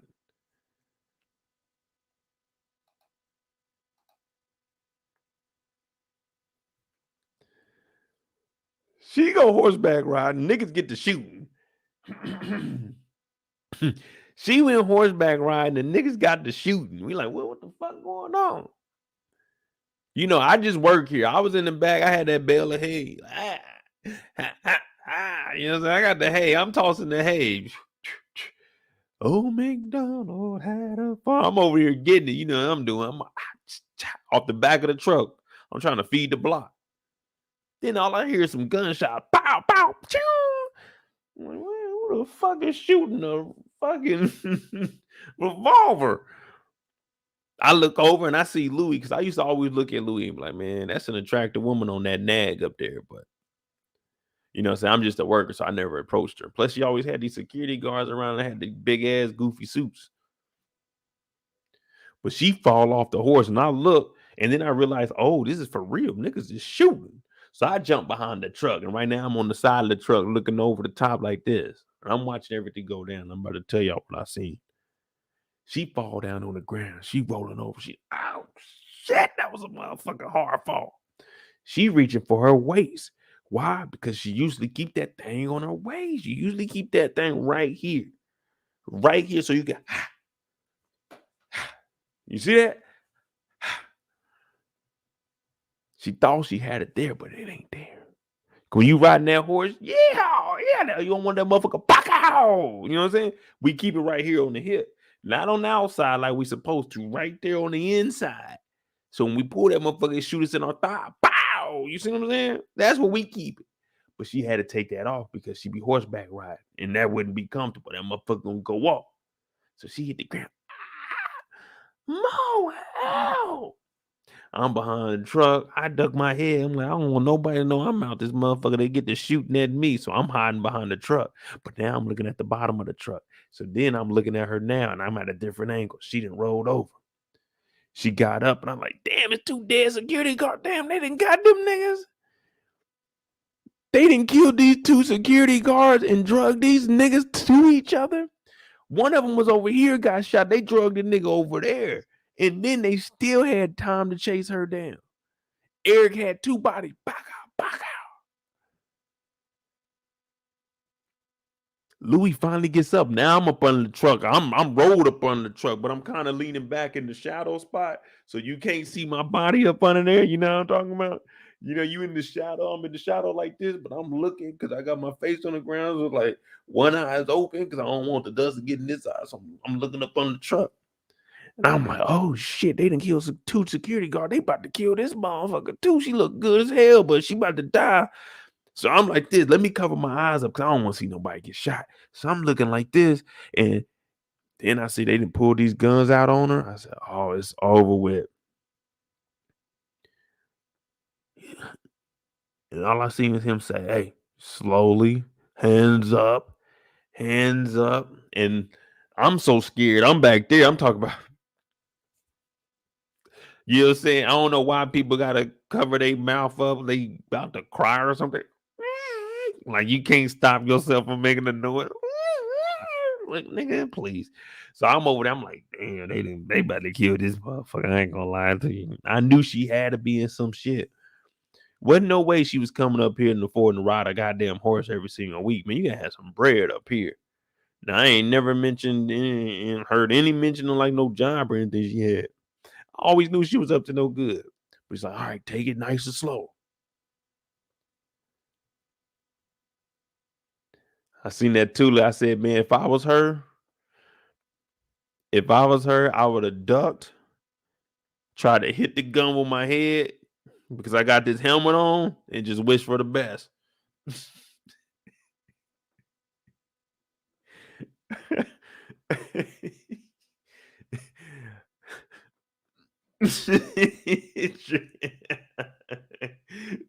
Try to hit the gun out this nigga's hand, man. Fuck it, man. I ain't going out. I'm about to get up out of here. So I'm up under the truck and I'm like, damn, they got her. So I hear them speed off. They peeling off too. I'm still up under the truck. Now I wait like an extra 3 or 4 minutes until other people start coming out because I want to make sure that the scene is safe. I just seen what 2 niggas did. I was out here firsthand. I just told y'all what happened. I'm staying up under that truck until I start hearing other people coming out like, hey, what happened? Are you good? Then you're going to see me roll from up under the truck on the other side like, hey, a little help over here. A little help over here. They would come over and, what's wrong, Mo? I seen it all.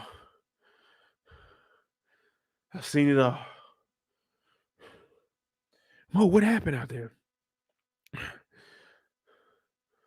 So it was like 4 of them. It's like 4 or 5. You know the lady that be riding the horses?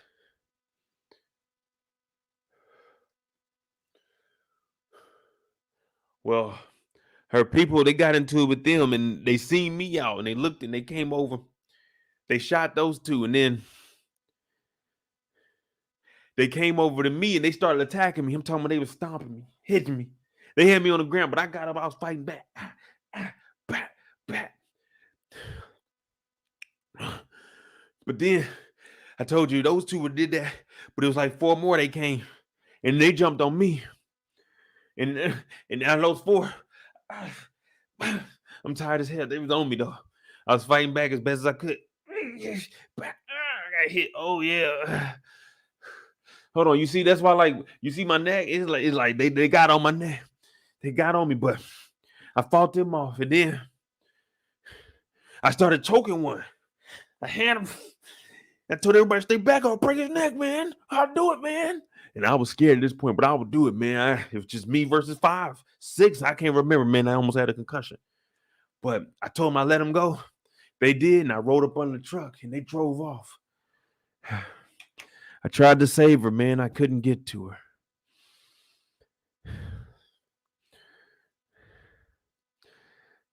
I tried to get to her. I fought off 6 of them. I did all I could, y'all. But trust me, I did.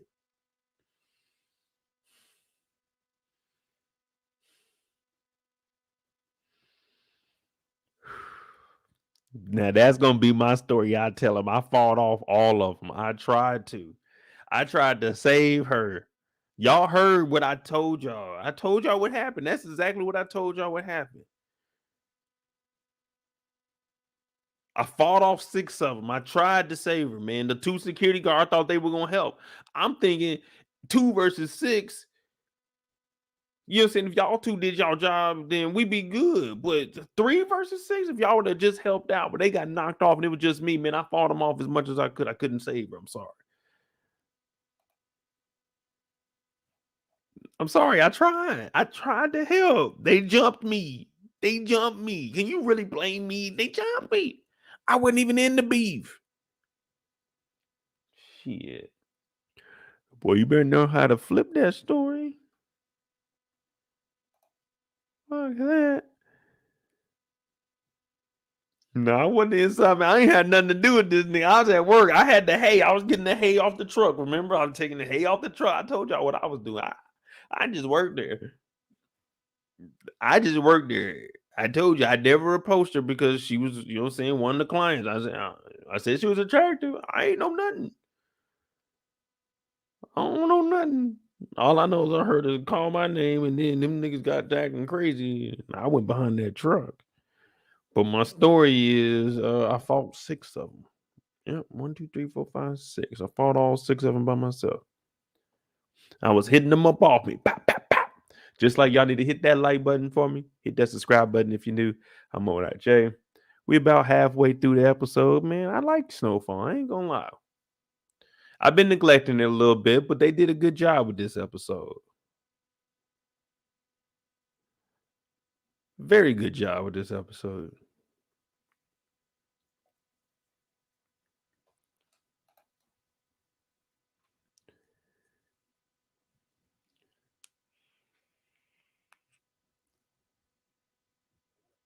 Now, one of the questions I was going to ask you guys, if you were paying attention to this episode, where did they take Auntie Louie? Where did they take Auntie Louie? I was going to ask y'all how many bricks did he have in his hand, but I was like, nah. That'd be too easy. That'd be too easy if I asked y'all how many bricks did he have. But I just want to know, where did they take Auntie Louie? Now we loading up the bags for Leon. Racks on top, but racks. Racks. Stacking it up.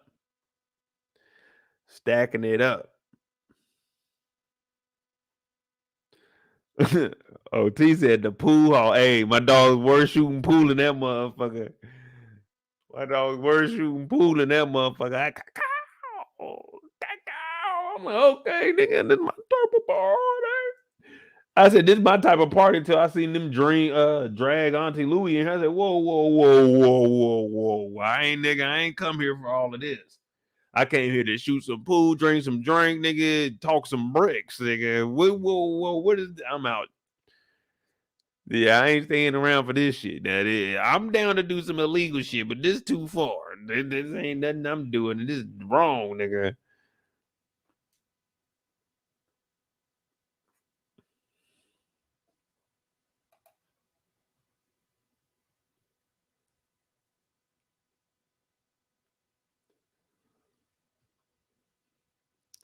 He's like, man, look, I'm about to do the drop for Leon. We're going to put the shit in the car. She said, where's the car going to be at? I got a spare key. I need to know where it's at just in case something happens.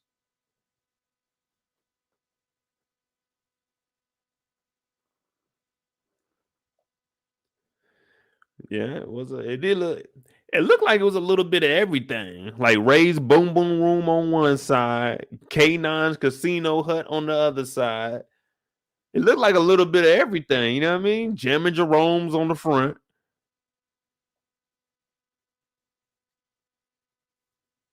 Well, that just means it's Google Maps time. We got to figure out where the hell did they take Auntie Louie.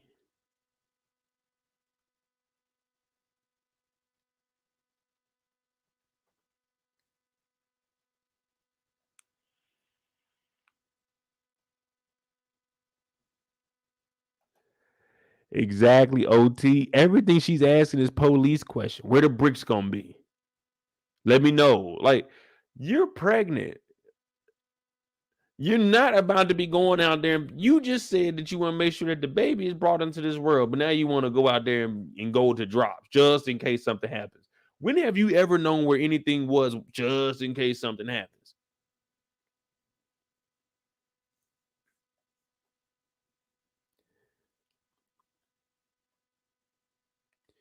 Corey said, I looked up the address. It's actually 10 minutes from my house in Burbank. Oh, okay. Let's see something. Let's see something. We about to look it up. Franklin said, hello? Someone just paged me. He said, hey, yeah, you like fish? He said, no. Well, come on down here. I got a big one for you. Franklin said, come down where? 2376.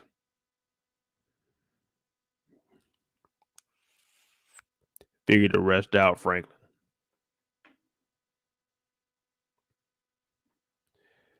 Figure the rest out, Franklin. He's like, damn, you ain't gonna give me, hey, I need the zip code. I'm a meta, man.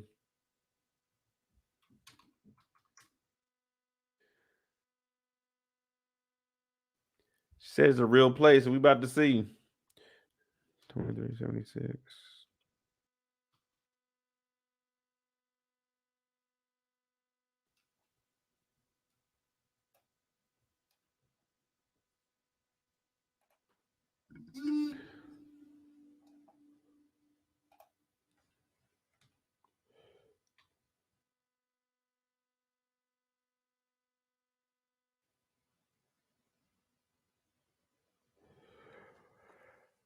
Yeah, man, they got all these shit everywhere.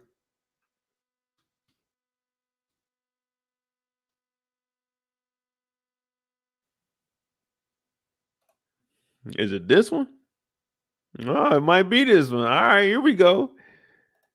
Yeah, we need to get some of this action right here.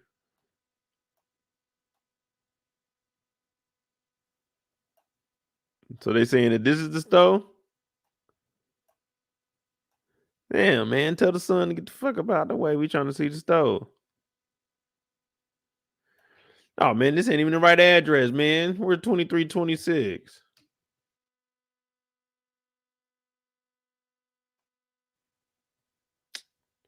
Come on, Google Maps. Now y'all tripping.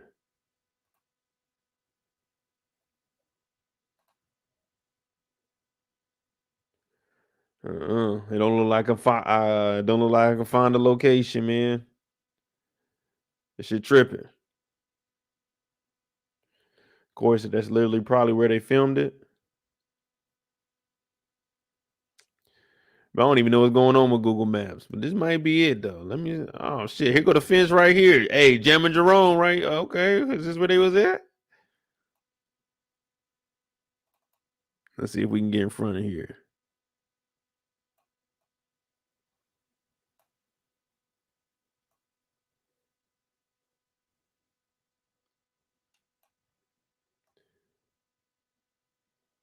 Yours showed the address in Ventura.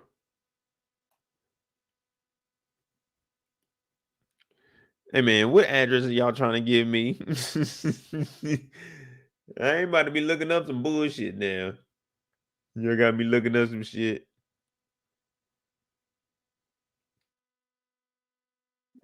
8507. Oh no, Lisa, Queens. Let me see what this. Man, listen.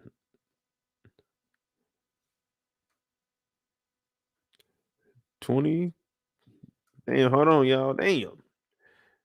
No, I put in the right one.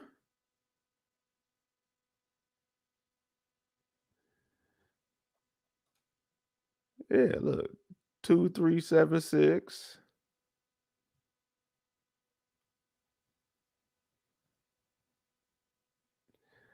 Oh, West.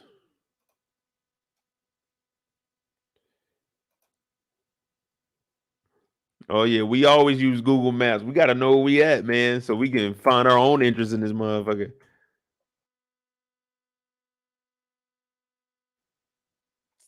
Man, I can't find this, man. We can find every other place in the world. We can't find shit in LA, huh?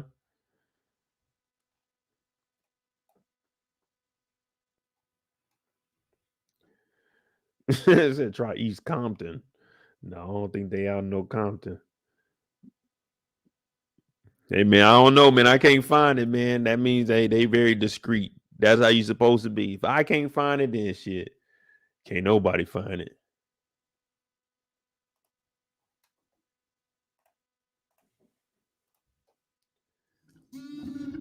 I tried, y'all, man. I don't know, man. I couldn't find it. It ain't on the map. It ain't listed, y'all. I tried. Y'all seen it. I looked up 1,000 different addresses.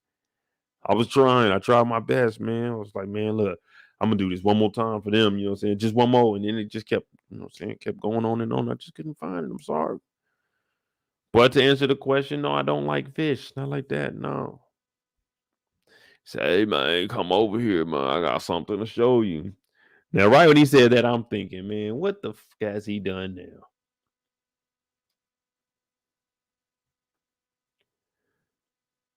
Hey, hey, hey, hey, hey, listen. Read my comment. Which one? That's the Disney lot. Oh. Hey man, I ain't gonna lie to you. Whatever this shit was, that motherfucker hitting the night. I ain't gonna lie to you. That shit hitting the night. But we got a show to go. We got fucking the showdown that we did not expect.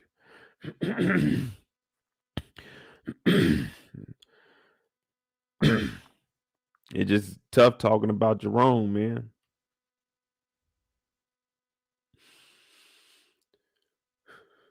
Be strong, bro. Now they show Kane and what he's been up to. He's smoking a cigarette. We're like, man, what's he looking at? And this Auntie Louie. Beat up, laying on the ground with her George Washington outfit on. Just out of it. Kane looking at her like, hey man, you know, I don't ask for much. All I wanted is a little peace. That's it. I got out. I wanted to chill. I didn't want much. I may have been involved in a dope game. Yeah, I may have dibble and dabble, but come on. It should have never escalated to this point. You know, earlier today I was with my old lady, you know. If you ain't heard, they said I wasn't supposed to walk again, but you know, here I am. I got about the hospital, came home. My old lady told me she gonna move back to Vallejo up in the Bay because it's dangerous out here in these streets. And the reason it seems to be dangerous in these streets is because of you, Louie. You did it. All of this is on you. Now my girl is about to leave me because of shit that you doing out here. And she ain't stopped talking about it, talking about it, talking about it.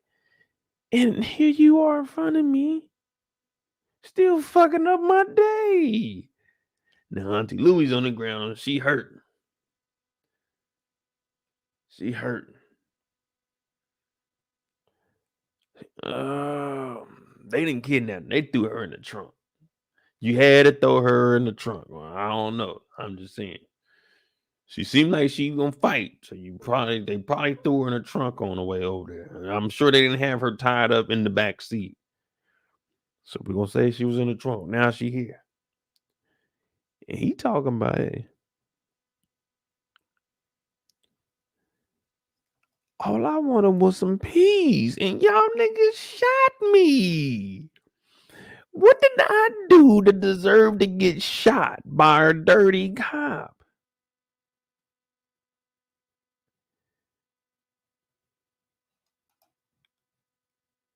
He was thinking, why y'all doing me like this? What did I do? But I want everything back. Everything you and your bitch ass husband took, I want it back. I want it back. She on the ground. She thugging it. I'm like, damn. They about to kill Louie up in this motherfucker. He squats down and tells her straight up, hey, Gink! Gave her a kick to the gut. I said, stop it. Just stop it. Kane, that ain't right.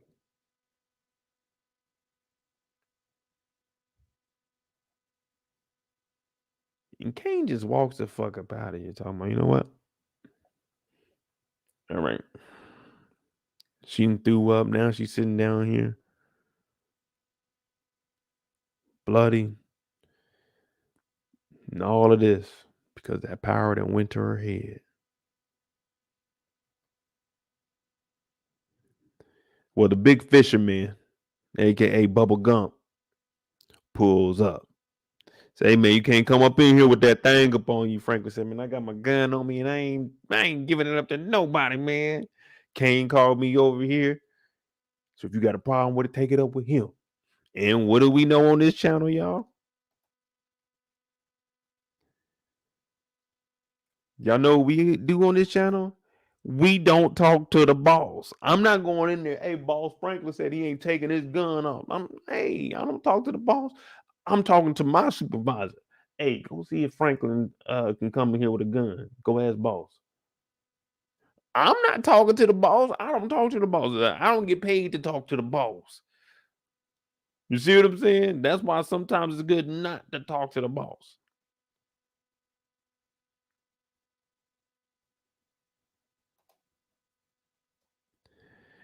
You right. And we know about Franklin. Man, everybody heard Franklin pop 3 niggas 2 weeks ago. Everybody heard that. Everybody heard Franklin put old boy face on the stove. Everybody heard that. It's like, man, I ain't fucking around with Franklin. Hey, man, go ask boss, can Franklin get up in this motherfucker?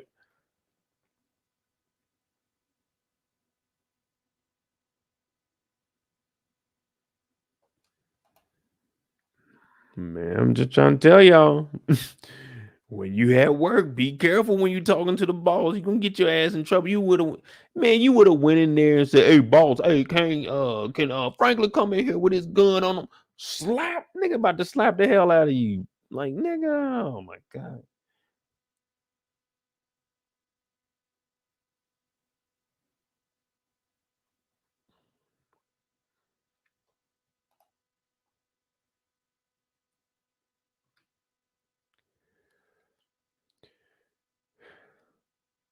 Now we been seeing my dog, man. He was holding it down.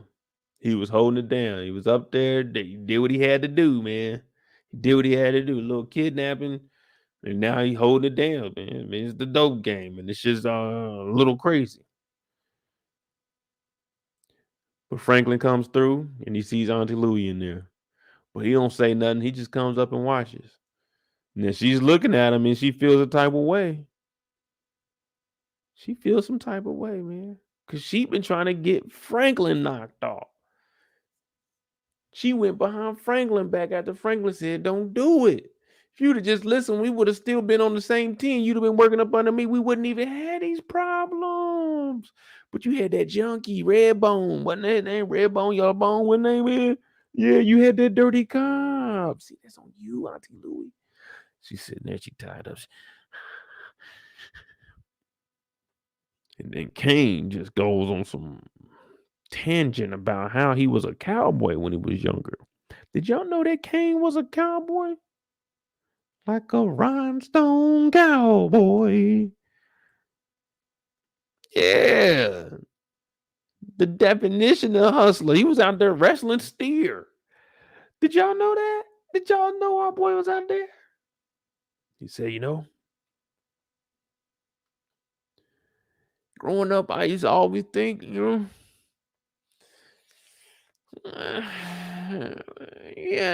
like my granddaddy would always say, we got to brand the cow. It don't hurt them, and if it do, it's just temporarily. He said, man, I ain't want to hurt the cows. Mom. He didn't want to hurt the cows. He didn't want to hurt the cows. But granddaddy said, hey, you gonna goddamn brand them cows. You go do it. Everybody gonna do it. It's gonna be a family tradition that everybody is gonna put some hot steel on some beef. Pause. That's law. If you want your first name to start with a K, you will put hot steel on tail. Steel on steer. That's what we doing over here. It's a rite of passage. You can go heat that motherfucker up yourself. You're going to go out there and you're going to get to branding that beef. Pause. So I'm looking at him like, all right, what are we talking about right now? Are we talking about when you was a cowboy, when you were younger? What are we doing here? And all you hear is, whoop, whoop. You hear a blowtorch come on. You're like, man, what the fuck is going on? They about to catch her ass on fire? They about to catch her on fire. I'm turning around. I'm not watching this shit. What the fuck is going on here?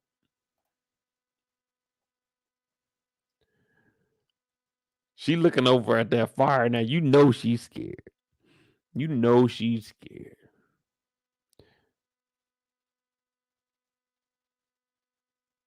I already got to fear shit like that, man. I got to make sure I got a nice little distance from your ass.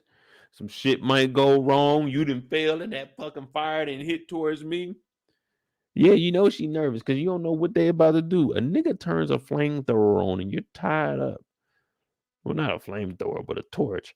I bet that motherfucker gonna flame that throat. That motherfucking flame gonna go over there on your ass. But shit, this torch, you like, what the fuck about that? They about to like heat up the bottom of my feet or something. I'm supposed to snitch. What are we doing here? What level of torture is this? Franklin's looking, and Franklin's like us. When we heard that cowboy story, we were all thinking the same thing. What the fuck is he talking about right now? Who is he talking about? And he's smoking this cigarette, so it's like he's so nonchalant right now. I don't. Is he in a happy mood? What are you guys thinking when you're looking at his demeanor? Is he in a happy mood? Is he chilling? Is he just doing like a side project? He's like heating up some metal. He's about to mold something. I mean, like weld something on the bottom of the car or something. What is he doing? A side mission while he's just holding her until she talks? Like, what's going on here? Did she hold her head up high? Chin up? Just like off a Baby Boy. Remember they said chin up? Because he said, nah, put your chin up. Oh, you got heart, little nigga? You got heart, little nigga? He took his belt off, got to whipping him. Well, she got to spitting and he got to sticking that motherfucking K on her. Oh, shit, my chest. Oh, shit. You sitting there and that motherfucker burning. Oh, that motherfucker hot as hell on your chest. You can't move, you weak. What she say on Nutty Professor? I scream.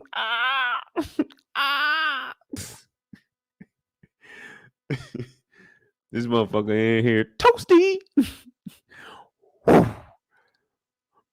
So he over here branding the K on her. I'm like, oh man, this nigga's wild, bro. She said, Motherfucking steam is coming off of there. They trying to make ham booty early, nigga. Ham booty was going on in the 80s. They were starting early, but she hurting. Ah! Shit. Fuck. Franklin, don't even care. Don't even phase Franklin. Franklin like, damn, it is what it is, man. And then I look at how he's smiling. I'm like, hey, man, what are you grinning at me for, bro? Why are you looking at me smiling? What I do? Hey, bro, hey, Kane, you good, bro? Like, hey, nigga, all right, well, what'd you call me over here for? Like, what exactly am I here for? Do what you gonna do. Like,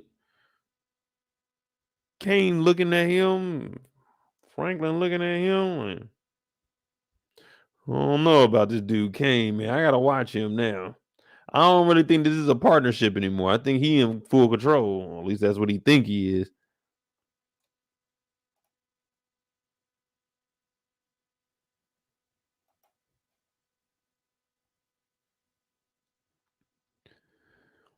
Damn, she hurting. She got that K on her.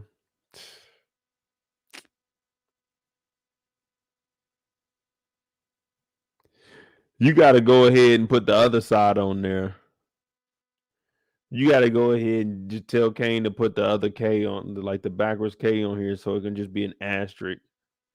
You might as well finish that thing off now. Damn, bro, that would suck to have that shit happen, to be honest, bro. Hell no. Hey, is anybody in here branded? Branded.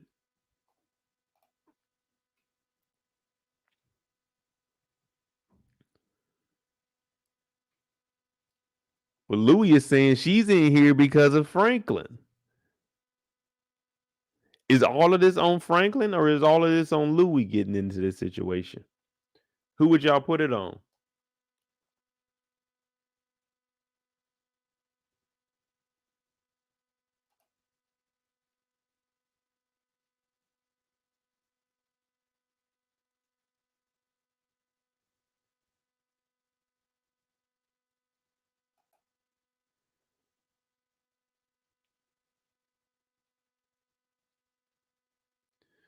All right, so everybody agrees that.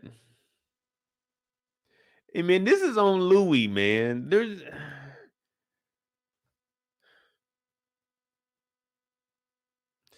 She got a taste of that power and she didn't know how to use it. This is what the young people would call, they say she fumbled. She fumbled.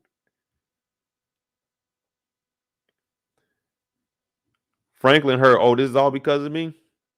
Okay, let's see what you do to get your ass up out of here, miss. All because of me. All because of Mo. Okay, let's see what you do. Let's see what you do to get your ass up out of here. Come on now. Come on now.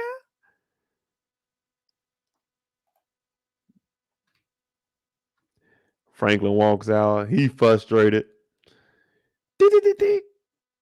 Jerome, I need you. I need you right now. But Jerome ain't answering none of Franklin's pages. None. So Franklin got to call Leon. Had Leon call Jerome. Let Jerome know, like, hey, this needs to happen. Very valuable information. We need it right now. So Jerome hears from Leon that Leon heard from Franklin that they need to all get together and work it out on some G shit, like all the beef aside. So Jerome has to understand that this could be a setup, but then it could be the real deal because we ain't heard from Sugarfoot. We ain't heard from Sugarfoot all day. Where's Sugarfoot at? I told her I wanted to go to Jamaica this morning. I ain't heard from Sugarfoot. So whatever Franklin got, I need to go over there and listen.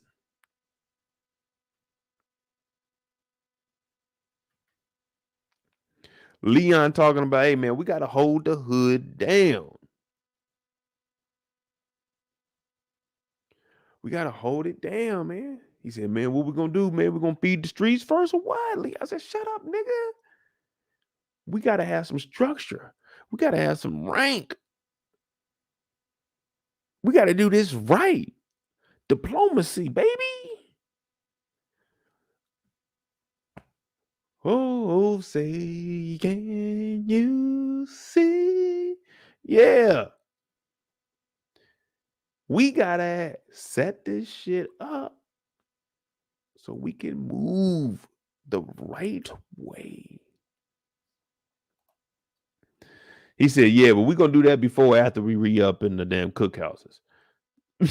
He ain't trying to hear all that structure. He just saying we got to feed the streets, Leon. Leon trying to be positive and running like a Fortune 500 company. This nigga said, are we re-ing up or no? We need to know, man. The people are starving. Mo already said he could have that motherfucker jumping by the end of the night. What we on, Leon?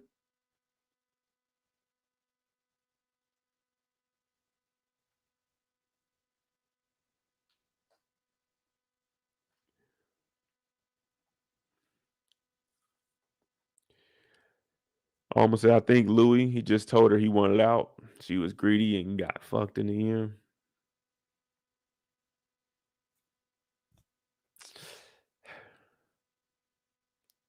Damn. I just don't understand why they be doing regular stuff and they in a war right now. You know what I mean? People have been dying every episode. Why are they just out kicking it? Why are you riding a horse?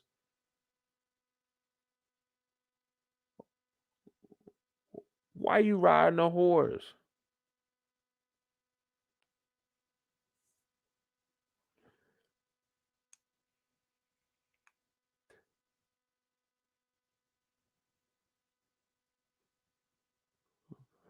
But we got to re-up. What up, Havana?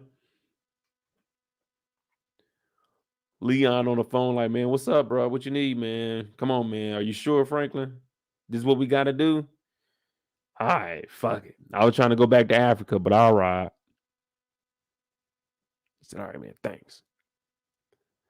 Now, I remember when people were talking about Scully, they were saying, oh, Scully weak, man. Scully done changed up. He went spiritual, man. He weak. I ain't hear nothing this week. Scully took a bullet this week, too. Scully was holding it down. Everybody was like, oh, Scully weak, man. They done wasted his character. Nah, he out here banging. He just banging on his terms. I don't want to hear nobody say Scully went out weak. He was chilling. He was grieving. He lost his kid and his baby. He lost his baby. Come on, man. If I'm in a dope game and I lost my bae every time it rain, I'm outside on my knees in the rain. Pause. I'm out there. This is the 80s. Oh, yeah, I'm out there. I'm singing in the rain. I'm the greatest hits.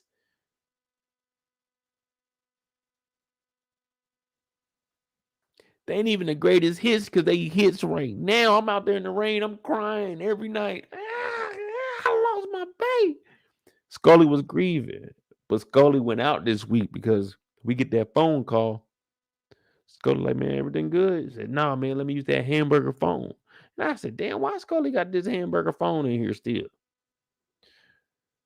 But he make a call, and they all about to meet up because it's about to go down for sure. In the back of the whip, they had a lot of pistols. We gonna need something bigger than that. We about to go to war. We gonna need something bigger than that. Them little things, they ain't gonna work. We about to go up in the Kane's spot, and they gonna be shooting all kinds of shit. I seen what they got in there.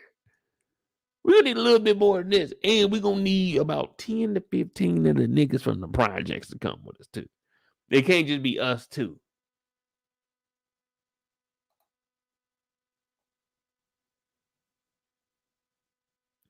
Yeah, Leon, hey man, Leon don't care. Leon want to go to Africa, but Leon like, man, fuck it, we here, man. Let's get into it. Now, Jerome and them, they pull up.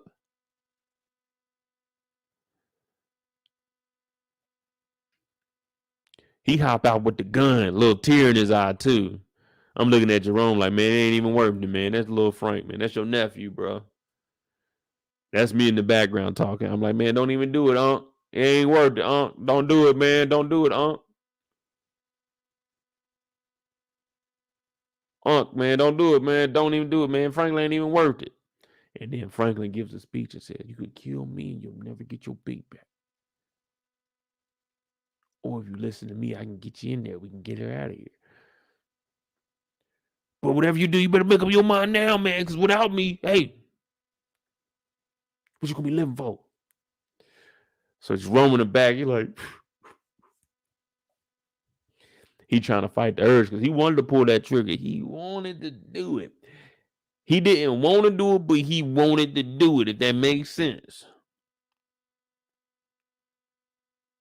If that makes sense, he didn't want to do it. I ain't want to do it, but he had to do it. You know what I mean? That's how he's feeling right now because he's thinking that maybe Franklin had something to do with it, which I mean, Franklin technically did, but he's about to help me, and it is my nephew. So I said, man, this shit tough right here, but I'm in the back, man. Don't do it, Unc. Now, over at the spot, we got these two fools, our boy that be reading the books, and this other creep, this guy over here smoking, talking about, yeah, man, I ain't going nowhere, man. I got a chance in there. I'm like, nigga, a chance in there? And you wilding out, bro. Then we had a pimp named Slickback. He didn't came up in here.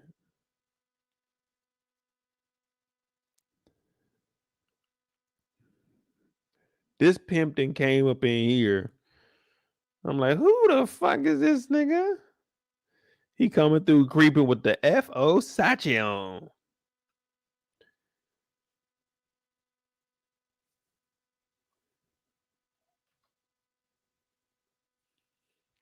Franklin ends up pulling up. You know, we're not going to get too much into her story. We know what happened. We'll clown on pimp named Slickback when we get to him, though.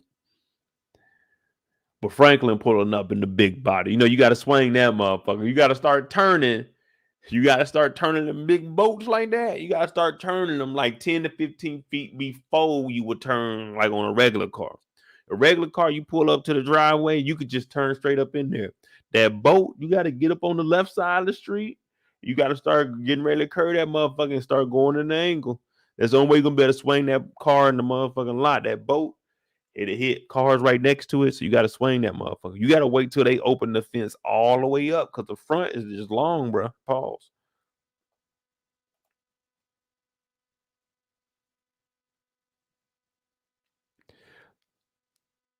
He pull up, and our boy is the inside man. I ain't the inside man. I ain't had nothing to do with this. But he's like, nah, Franklin, you good. He's like, man, we got to check him for weapons, don't we? Got to check the car. He's like, nah, let him through. Franklin looking like, all right, bet. Thanks. Good for looking out, bro. Now, pimp named Slickback coming here. He talking his game, but she ain't falling for it. She stands up for it, so don't she start clowning him. She talk about your mama used to have you turning tricks, pay the rent. That's why you act like that. I was like, damn. Not Slickback. They've been telling me in the streets that Slickback is the real deal. They've been telling me Slickback been pimping since pimping, baby. They telling me that Slickback was the man on the streets. Don't tell me that.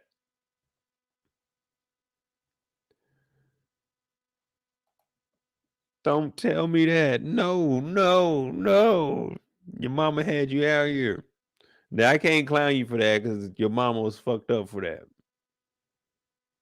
But I can clown you because you an adult doing what you're trying to do to Louie. And hey, man, you ain't told nobody about your truth.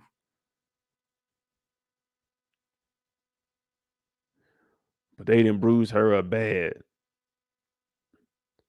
Louie's going through a lot. But shit, guess what? Jamming Jerome was in the back of that trunk jamming. Jamming, talk about boom, boom, boom, boom, boom, boom. Jamming Jerome, hey, I ain't gonna lie. What were the on Wakanda? What were the other people that lived in the snow? Who were they? Jerome could have been one of them. Jerome could have been one of them. He got up about that damn trunk. Yeah, the Jabari clan. There you go. Jerome could have been in there. That big ass nigga hopped about the back of that trunk. That nigga rolled out too. He didn't get up and like get about. This nigga rolled out. That's why I said security needs to have comfortable clothes. You see how he rolled out the back of a trunk and just got to walking up? Like roll and walk. Like, come on, man. You gotta have skill for that. This is pure focus right here.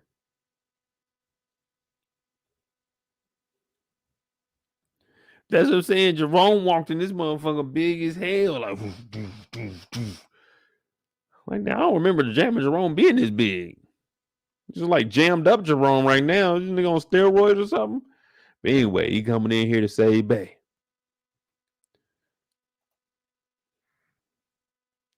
He choked a little nigga out. Oh boy, dipped off. This guy get choked out, man. That's got to be a horrible day at the job. You just chilling. Damn, I can't wait to get all this motherfucker. Wow. Shit. Whew. I wonder where that nigga. He gonna go get that food? He coming back? What the fuck you about to do? I know it's cold as a motherfucker out here, though, man. Yeah. Bitch ass nigga Kane need to start investing in some like coats and shit for us, nigga. How you want us to sit outside all night, cold as a motherfucker? Damn, man, I wanted something on the and you just start getting choked out. You was out here living a regular life, doing security. You got choked the fuck out.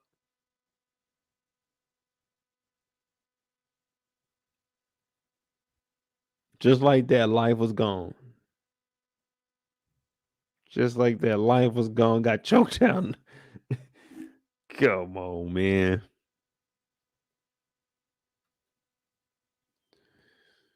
Got rid of him. Franklin goes in. Scully's taking watch. Slick back over here. Pimp named Slick back.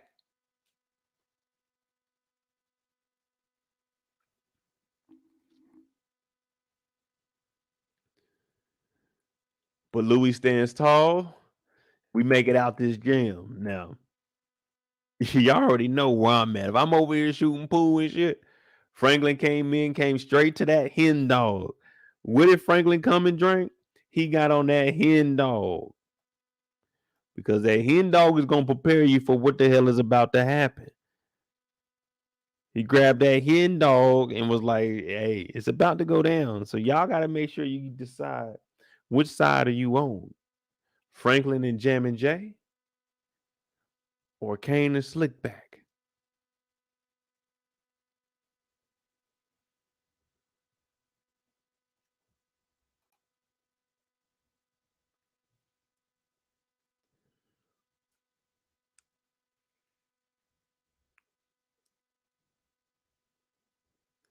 So they dap up. He's like, man, you good? Yeah, man, I'm good, man. I'm gonna go tell Kane you in here. He's like, nah, dog. And then you can hear the screams going on in the back. So that's Auntie Louie back there fighting for her life.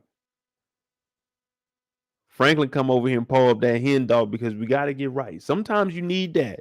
You know, there was a lady named Mo on one of the shows we were watching. She said she used to do coke just to get to, get the edge. So sometimes you just get this hen dog, you just a little pull, just a little sip, just a little bit in the cup, just enough you can swirl around, you know what I mean? Swirl it around, give you a little sip, you know what I mean? Like, I'm gonna let Kane know that you in here. Said, whoa, wow, shot him in the back of the head. Everybody got to shooting at this point. Pow, pow, pow, pow, choo, choo, pow, pow. Like, who had a goddamn grenade in here? But everybody in here shooting. Pow, pow, pow. I don't know if Franklin hitting anything. I know first dude got shot, white t-shirt. Bow, bow. He got hit twice. Oh, man. The thing, you were just in here betting $200, man. You wasn't even betting big. You put $200 on the line. 8-ball, corner pocket. Oh, yeah, cash. Pow. Got shot in your chest. Don't even matter no more. Kane in the back. He chilling. He's upstairs. I don't know where the fuck he at. Some little office. He chilling big time. He like, yeah, life is good. Pow, pow. He's like, oh shit, what the fuck? So he get up. Man, they got Auntie Louie. Luckily, nothing happens. But Jerome, man, this nigga come in, he hogging the whole hallway, and he just pow, Because he got that big ass motherfucker. I think he had a revolver, didn't he? Pow, pow, pow. Now it's dark as hell in this motherfucker. So you want to stay behind Jam and Jerome, or you could be a hero. The only problem with being a hero is you're probably gonna die. Now you could be the first one through the door. You could be the first one through the door. Now you don't know what they got on the other side of these walls, so be careful. Or since y'all riding for Jerome and it is his girl, you can let Jerome go first. Just hear me out. Jerome goes first because, hey, it's your wife. It is your wife. I can't be taking lead and saving your wife, man. You know what I'm saying? That ain't gonna work. You know what I mean? Because then she could be looking at me for the rest of her life like, man, that nigga Mo did save my life, and I ain't even trying to go there because, you know, I respect you. And that's on her now. But you let Jerome go through first. Pow, pow. You assess the situation. You don't just run. Now you gotta look. Oh shit, 3 niggas in there. All right, let me see if Jerome can get one of them. Now you telling everybody else behind you, go, go, go, go, go, go. So you telling all of them to go. Because you looked in there, you see there was 3 people in there. So if you tell 2 more people to go in there, it should be even. And then you can reach around the corner and pow, pow. You know what I'm saying? You'll be that 4th gun that they ain't even know about. Pow, pow. You see what I'm saying? So you don't want to go first in this motherfucker. Jerome come through and it's like he's drunk again. He's stumbling across everything. He's sitting down. He's like, whoa, this shit for real now. Franklin looking like, I know, man. We gotta get on it or we ain't gonna make it. Hell yeah. All my life I had to fight. All right, that's what's up. The extra Goonies come in, they get the shooting. Pow, pow. Everybody getting shot. Jim and Jerome just to pop it off. Pow, pow. Got his ring on, let you know it's real. They got the bad boys for life pose going on. My boy Jerome got 2 more bullets left. Franklin got 6. Pow, pow, pow, pow. I was like, oh shit, nigga. I just got out the bathroom. I was just here to shoot some dice, nigga. I didn't know what the fuck was going on. What the fuck are y'all shooting for? I ain't got nothing to do with this. Nigga, I was taking a number 2. I ain't know what the fuck was going on. I was shooting dice. That's all I came here for. I worked overtime last week to have an extra $100 to come in here to try to win some shit. I ain't got nothing to do with this, Franklin. Hey, yo, stop shooting. Stop shooting. God damn it, I'm trying to get out of here. But Franklin and Jerome ain't hearing that. If you in this building, they are shooting you. They shooting you. I ain't got nothing to do with this nigga. I worked overtime last week, y'all. I put in them extra hours. I had like 160 extra on the check. I took 60, I put some money in my, I put $60 in my savings from that overtime, and that 100 I took. I'm gonna go shoot some dice. I'm trying to win some money. But when I got there, I had some tacos from the taco truck. Cause I like, man, I don't want to go in there on an empty stomach. I know they ain't gonna have no food up in there, and I ain't trying to pay those prices. And them dope boy prices, whole nother level. But I'm like, all right, bet I'm gonna go eat. So I got that 60 in the savings. I took that 100, right? And I got them tacos. Yeah, I got them tacos. It was like $4 back then. Got the $4. I'm at $96 right now. Gotta get me some drinks. So I go get a little fifth of Henny. Little fifth of Henny back in the day, a little 20 piece.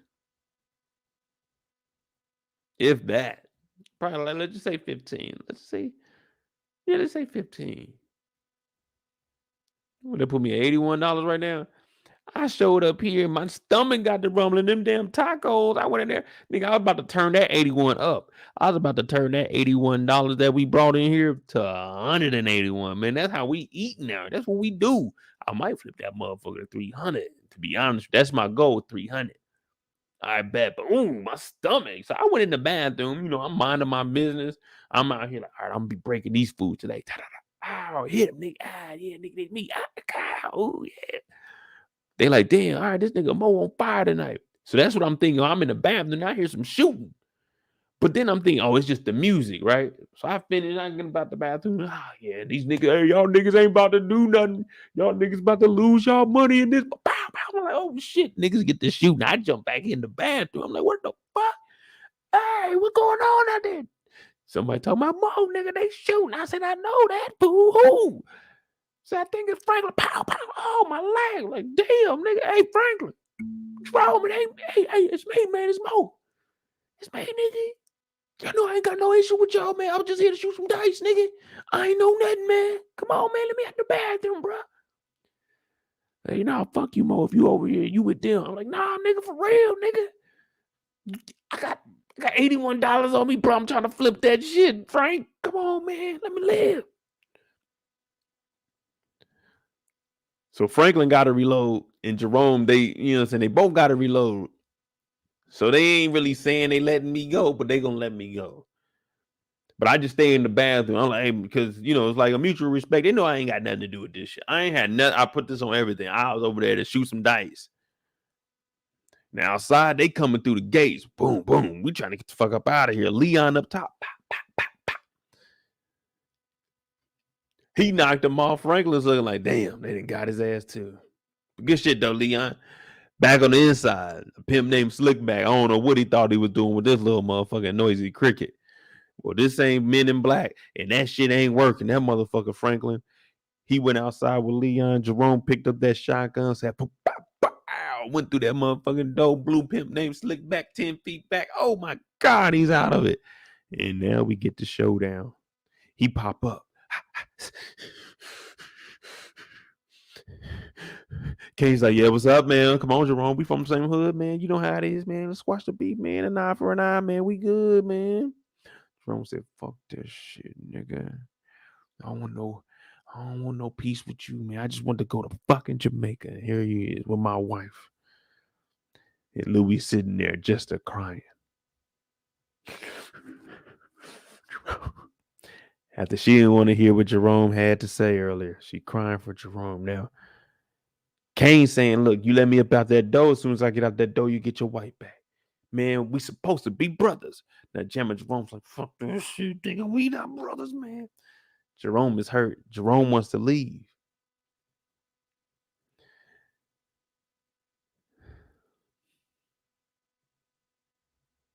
Jerome said, nah, nigga, I'm good on that peace shit. He holding her like this. See, I'm a marksman. I would have probably tried to shoot that fool.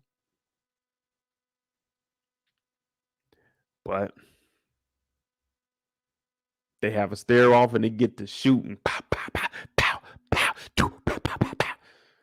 I'm like, oh shit. Who's alive? Who's dead? We seen Kane drop. We seen Louie. Louie ran and hide. Louie ain't even try to help. Louie ran. All Louie had an elbow to the gut. She could have helped out. Elbow to the gut. He wouldn't have been able to shoot Jerome, but Louie ran. I said, Louie, why would you run? Y'all supposed to tag team. All she had to do was elbow him in the gut. Yike! And then run. Jerome would have pow, pow, pow. But she ran. And she allowed Kane enough time to shoot back at Jerome.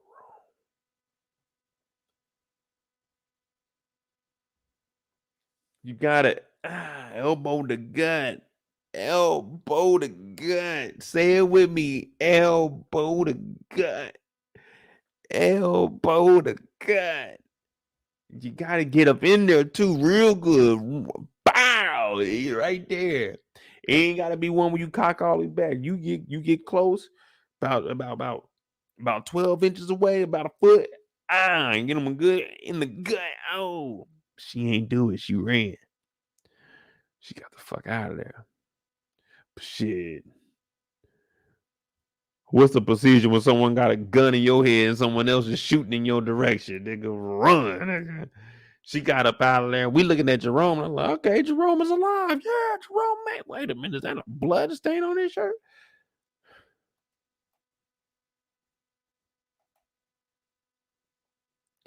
And it was at that moment. What up, Jay Hoodie?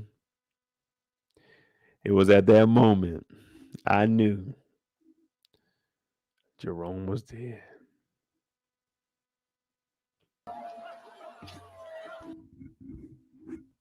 He didn't even have to go out like that, man. He deserved better, man.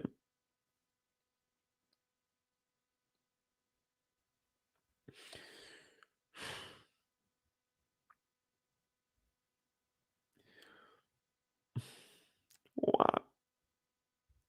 All she had to do was elbow the gut, man. Simple move. Simple. That's all it was. Just a little, just a little. She ain't even help, man. Elbow the gut, man. We seen it timeless. Even push the goddamn button. You remember that? On Rush Hour, even she hit the little girl did the She said, she ran, elbow the gut. It's the simplest move, but the most effective. It's unexpected. Oh shit, did you just elbow me in the gut? You know what I'm saying? Did you just elbow me in the gut? It's the easiest move in the book.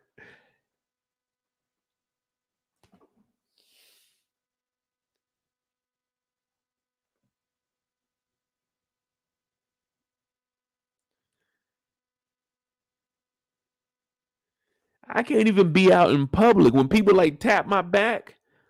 Like when people like tap my back, like, hey, excuse me, let me get through. Elbow to God. As soon as I feel something on my shoulder or my neck, like, hey, nigga, the fuck is wrong? Hey, nigga, touch my neck, man. Elbow to God.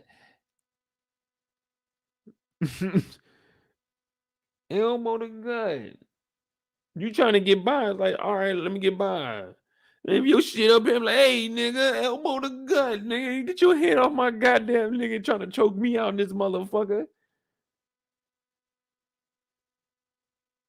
That motherfucker get up on them shoulders, elbow to gut. Don't come up on me talking about, hey, mo, elbow to gut. That's just a fucking reaction, elbow to gut. Ah.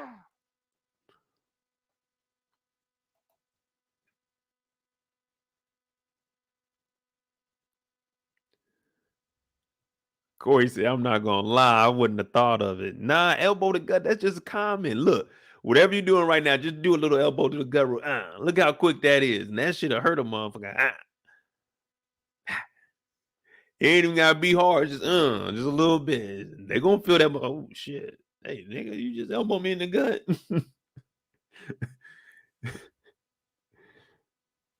Elbow to gut. And I gotta make that a t-shirt, elbow to gut. But if you don't elbow the gut, you end up with 2 in the gut. I'm talking about 2 bullets. R.I.P. Jerome. He done got laid the fuck down, man. I said, damn, R.I.P. Scully even got shot. Scully took a bullet for this shit, man. They were saying Scully was weak. They were saying coming into the season, Scully, he was spiritual. He whack. We don't care about him no more. He out here took a bullet for Jerome.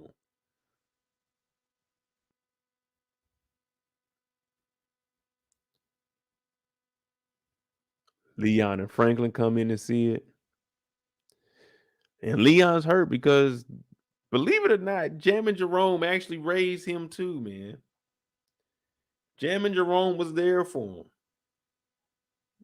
all the time growing up, man.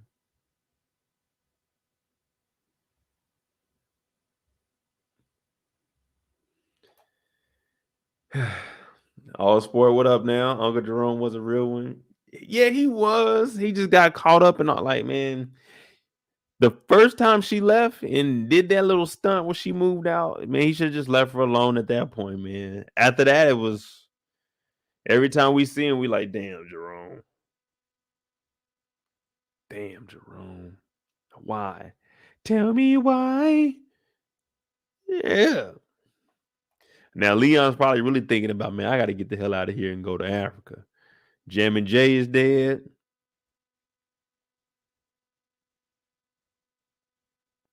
Damn.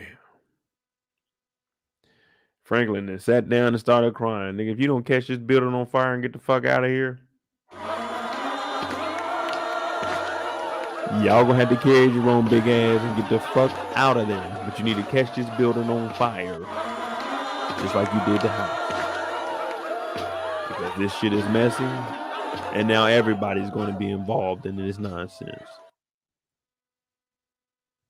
This ain't the time nor the place for you to be having a river full of tears. You need to get to the house before someone call those police. If I'm Leon, you wouldn't even, you couldn't even blink fast enough before I dip the fuck out. By the time you blinked, I'm already at the door sprinting.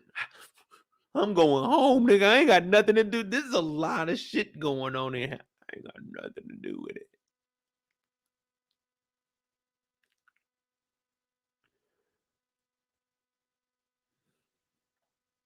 Nothing to do with this shit. Not me. I'm gone. I'm at the crib.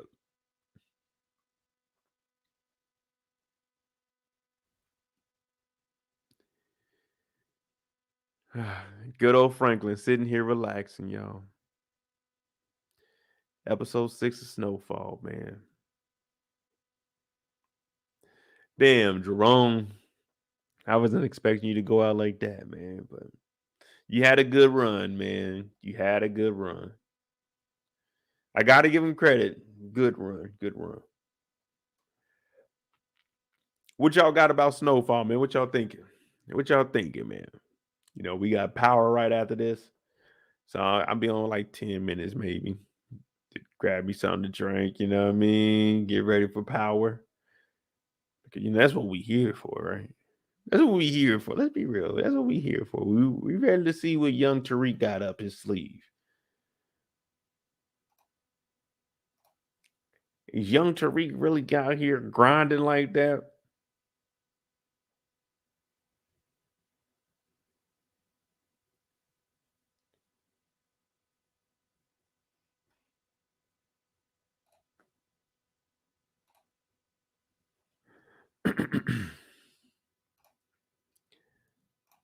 GD said, "Damn, Unc, wish we could have made it, but I'm glad he took Kane out."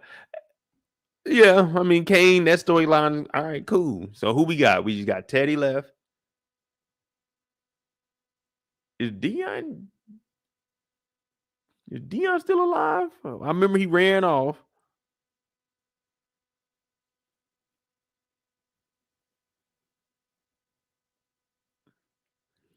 Now, Mozzie, I mean, I like Snowfall, but I'm just saying that power. You know what I mean? That power.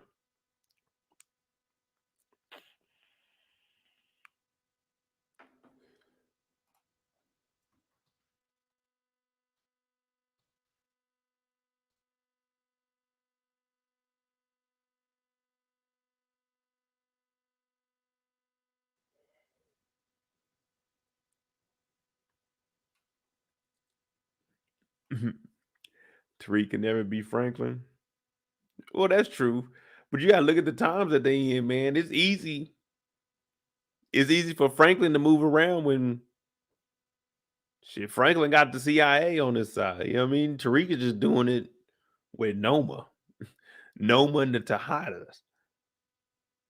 Oh, and the help of his friend Weston, Brayton Weston.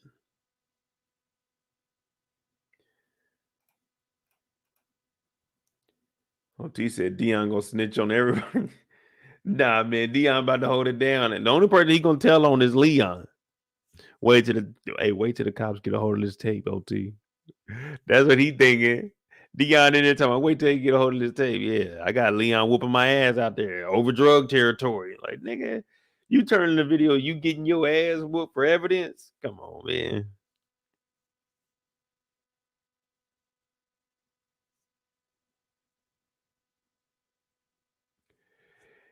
Yeah, sure. We trying to grow. We should hit probably 40,000. What is today? Probably by the end of the weekend, hopefully. We'll see.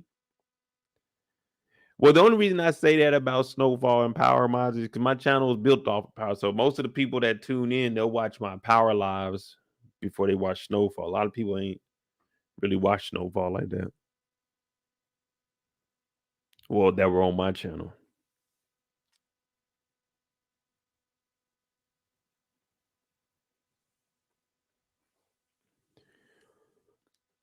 Nick said, Power feels like it's written by folks that never sold drugs. Snowfall feels like dealers wrote it. I'll give you that.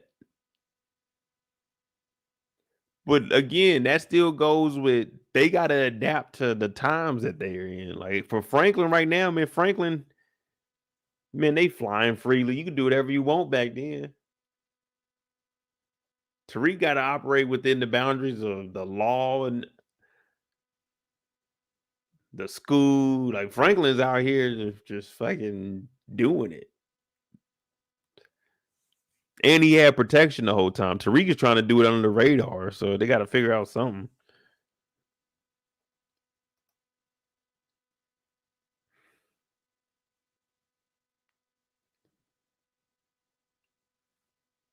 No, I ain't give up on Snowfall. We doing Snowfall right now. What do you mean? Gave up on Snowfall? I ain't give up on it. I still watch it. I said this episode and the quality of the episode, I like it. It was solid all the way through. And they're still doing a good job with keeping me wondering about Veronique because I just believe that she's police. Everything that she's doing is police. If you got some dope, I'm not asking you where you dropping the dope off at, where's the car gonna be at. If I need to know that, you'll tell me. That's not something you ask somebody. Hey, where the car with the dope gonna be at? Nigga, you don't need to know because you not doing nothing with it. And if I need to pick it up, I'll pick it up. You know what I mean? You can't be, I don't know, man. That's just police to me. I don't know, man. And I want to know who that paid driver was that y'all was saying maybe it's a scammer. Have we seen him again?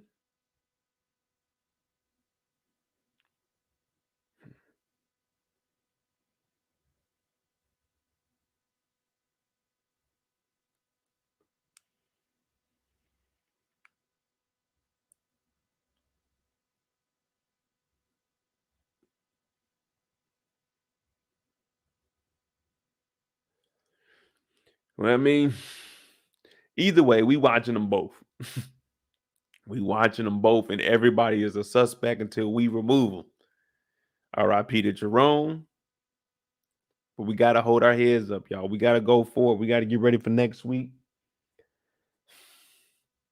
It's going to be tough out here. It's going to be tough. We're going to have to duck everybody. We don't even know if the KGB is Ruben. Is Ruben going to go ahead and conform and just be like, hey, man, all right, look, help me out too. Help me out too. We don't even know yet. We're going to see how this ends for everybody. I'm Mo.J. If you're new to the channel, hit that subscribe button. Everybody hit that like button. We about to hop off, watch Power, hop back on, do a little first reaction, see what they got going on, figure some things out. Then we're going to go into the weekend. We're going to enjoy it. Oh, shit, we got to do Bel Air on Sunday.